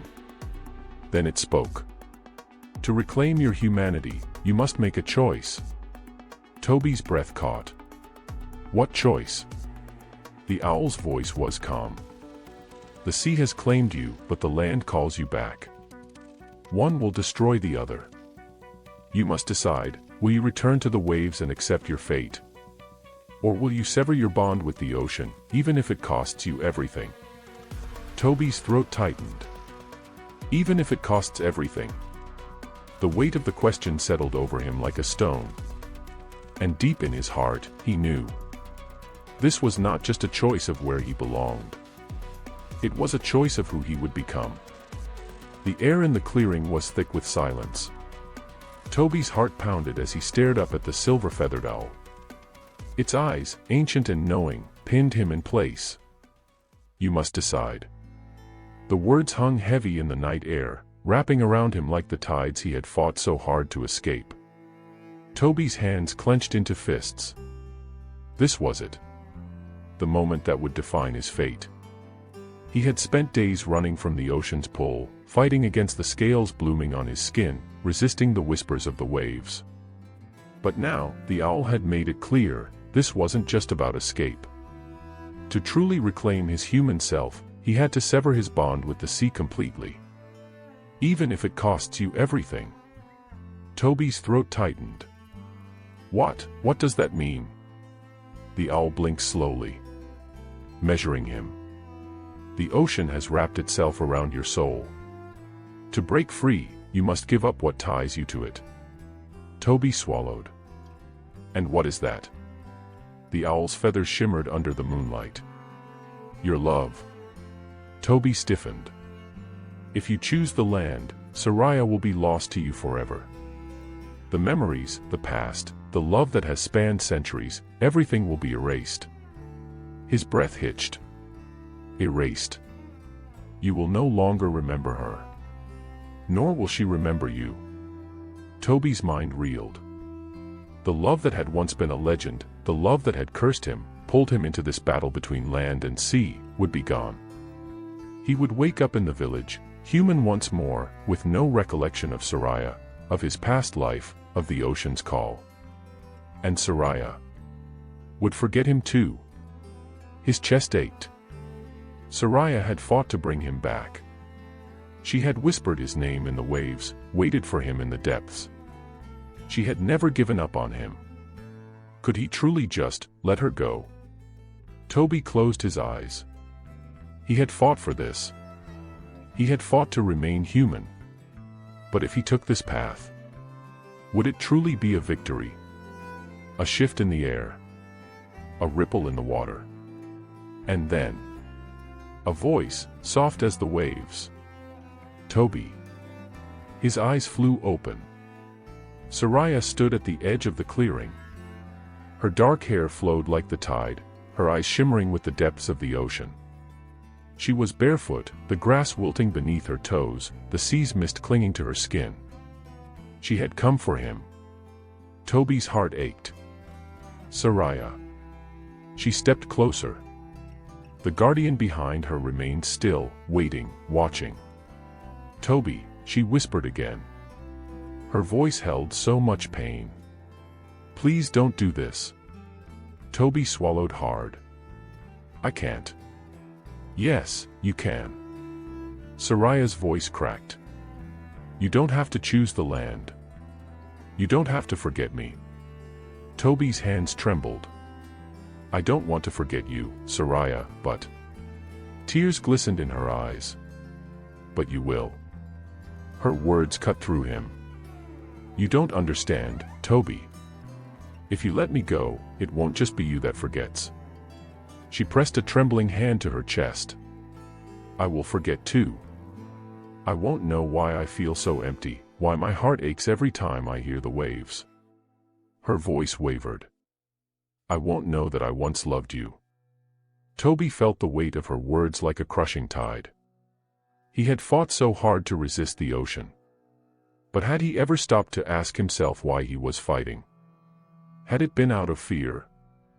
Or had it been because he truly did not belong in the sea? Soraya reached for his hand. Toby, we can be together. Just come back with me. His fingers twitched. Her hand was so warm. So real. Did he really want to let go of this? The silver-feathered owl watched. Silent. Waiting. The guardian of the sea watched. Still. Expectant. Toby stood between two worlds. One step forward, and he would be lost to the ocean forever. One step back, and he would forget the love that had spanned centuries. A choice. A sacrifice. Toby's breath shuddered. His heart pulled in two directions. And finally, he made his choice. The world around Toby held its breath. The silver-feathered owl, perched atop the sacred baobab tree, watched him with piercing eyes. The guardian of the sea stood at the edge of the clearing, its webbed fingers twitching, ready to drag him back beneath the waves. And Soraya stood before him, her eyes pleading, her hand outstretched. Toby, she whispered, voice trembling like the wind before a storm. Come back with me. Her fingers brushed his, warm and damp from the sea's embrace. Toby's breath hitched. His entire body ached with the weight of the decision before him. To stay meant forgetting. Forgetting Soraya. Forgetting their love. Forgetting the reason why the sea called to him in the first place. But to go back. To return to the ocean. He would lose his humanity forever. The land would reject him. His family would never see him again. His village would forget his name, and the stories of the prince who once loved a mermaid would fade into nothing more than whispers of a forgotten legend. 2 worlds. Only one path. The owl's voice, deep and ancient, rumbled from above. Choose, child of the land and sea. Your fate is yours to decide. Toby swallowed hard. He could feel the scales beneath his skin, the faint ache in his bones as the ocean called him home. But he could also feel his heartbeat, strong, steady, human. He turned to Soraya, searching her face. The love in her eyes was undeniable. But so was the fear. Toby knew, if he chose to leave, if he chose to become human again, it wouldn't just break his own heart. It would shatter hers too. And yet, if he chose the sea, would he still be himself? Would he still be Toby? Or would the ocean take what little remained of his human soul? Tears burned in his eyes. It was time. Time to decide. Toby inhaled deeply. And then he spoke. I. The moment the word left his lips, the world reacted. The ground trembled. The wind howled through the trees. And the ocean roared. Soraya's grip on his fingers tightened. Toby, wait. But it was too late. The decision had been made. The silver-feathered owl spread its wings, its eyes glowing like twin moons. So be it. A blinding light erupted from the sacred baobab tree, swallowing Toby whole. He felt his body change. Felt something being torn away. His mind screamed. His soul burned. And then, darkness. Silence. A void where there was once love, once longing, once Soraya. And when the light faded, Toby collapsed. Toby awoke to the sound of rustling leaves. The air was warm, carrying the familiar scent of damp earth and village fires. He blinked groggily, his head heavy as though he had been asleep for an eternity. Where was he? Slowly, he pushed himself up, his fingers digging into the soft soil beneath him. His body felt different. The ache in his bones was gone. The burning pull of the ocean, the whisper of the tides in his mind, all gone. His skin was smooth. No more scales. No more webbed fingers. No more transformation. Toby was human again. His heart pounded. It had worked. He had won. But something felt wrong. He pressed a hand to his chest, breathing in deeply. There was an emptiness there, a hollow space he couldn't quite explain. Like something was missing. He furrowed his brow, rubbing his temples. Why did it feel like there was a name on the tip of his tongue? A face he should remember. A voice, whispering to him from beneath the waves. Toby frowned. He must have been dreaming. Right. Far beyond the shores, in the deepest part of the ocean, a mermaid sat alone. Her long, dark hair flowed like the current, her silver eyes vacant as she stared into the vast emptiness of the deep. She was a queen of the sea. A ruler of the tides. But she could not remember why her heart ached. She did not know why, when she closed her eyes, she felt as though something was missing. Something important. Someone she had once loved. But no matter how hard she tried, she could not remember his name. And so, the ocean continued its song. A song of love. A song of loss. A song of a prince who kissed a mermaid and forgot her forever. Toby wandered through the village, his feet following familiar paths, yet everything felt strange. People greeted him warmly, calling his name, welcoming him back from a journey he didn't remember taking. His mother, Amma, wept when she saw him. "My son. I thought you were lost forever." He smiled, comforted by her embrace. But deep inside, something was missing. That night, as he lay on his sleeping mat, staring at the wooden ceiling of his family's hut, a strange emptiness gnawed at him. Why did it feel like he had forgotten something important? Or someone? Outside, the wind carried the distant sound of waves crashing against the shore. Toby turned onto his side, shutting his eyes. But even in sleep, the ocean called to him. Far away, beneath the moonlit ocean, Soraya sat on a coral throne. Her silver eyes were blank, her heart strangely heavy. The sea creatures around her whispered about a great love, a prince who once belonged to the waves. But Soraya did not remember. And yet, each night, when she swam near the surface, the tides whispered a name.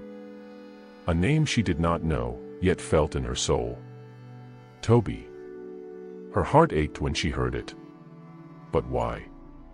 She pressed a hand to her chest. Something inside her was missing. Something she needed to find. Toby's sleep was restless.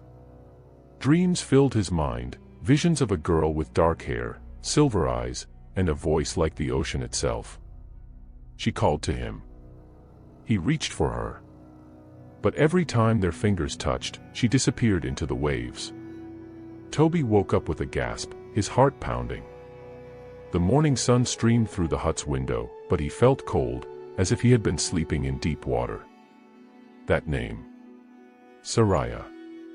It echoed in his head, pulling at something buried deep in his soul. He didn't know why. But he had to find out. The elders warned him against returning to the cove. The ocean almost swallowed you once, my son, Amma pleaded. Why tempt fate again? But Toby could not ignore the ache in his chest. Something was waiting for him. Something he had forgotten. He had to remember. So, at sunset, he followed the winding path through the jungle, his feet taking him toward the hidden cove. As he reached the shore, the ocean seemed to recognize him. The waves danced at his feet. The wind whispered through the palm trees. And then, the water began to glow. Far beneath the surface, Soraya felt the change. A pulse in the ocean.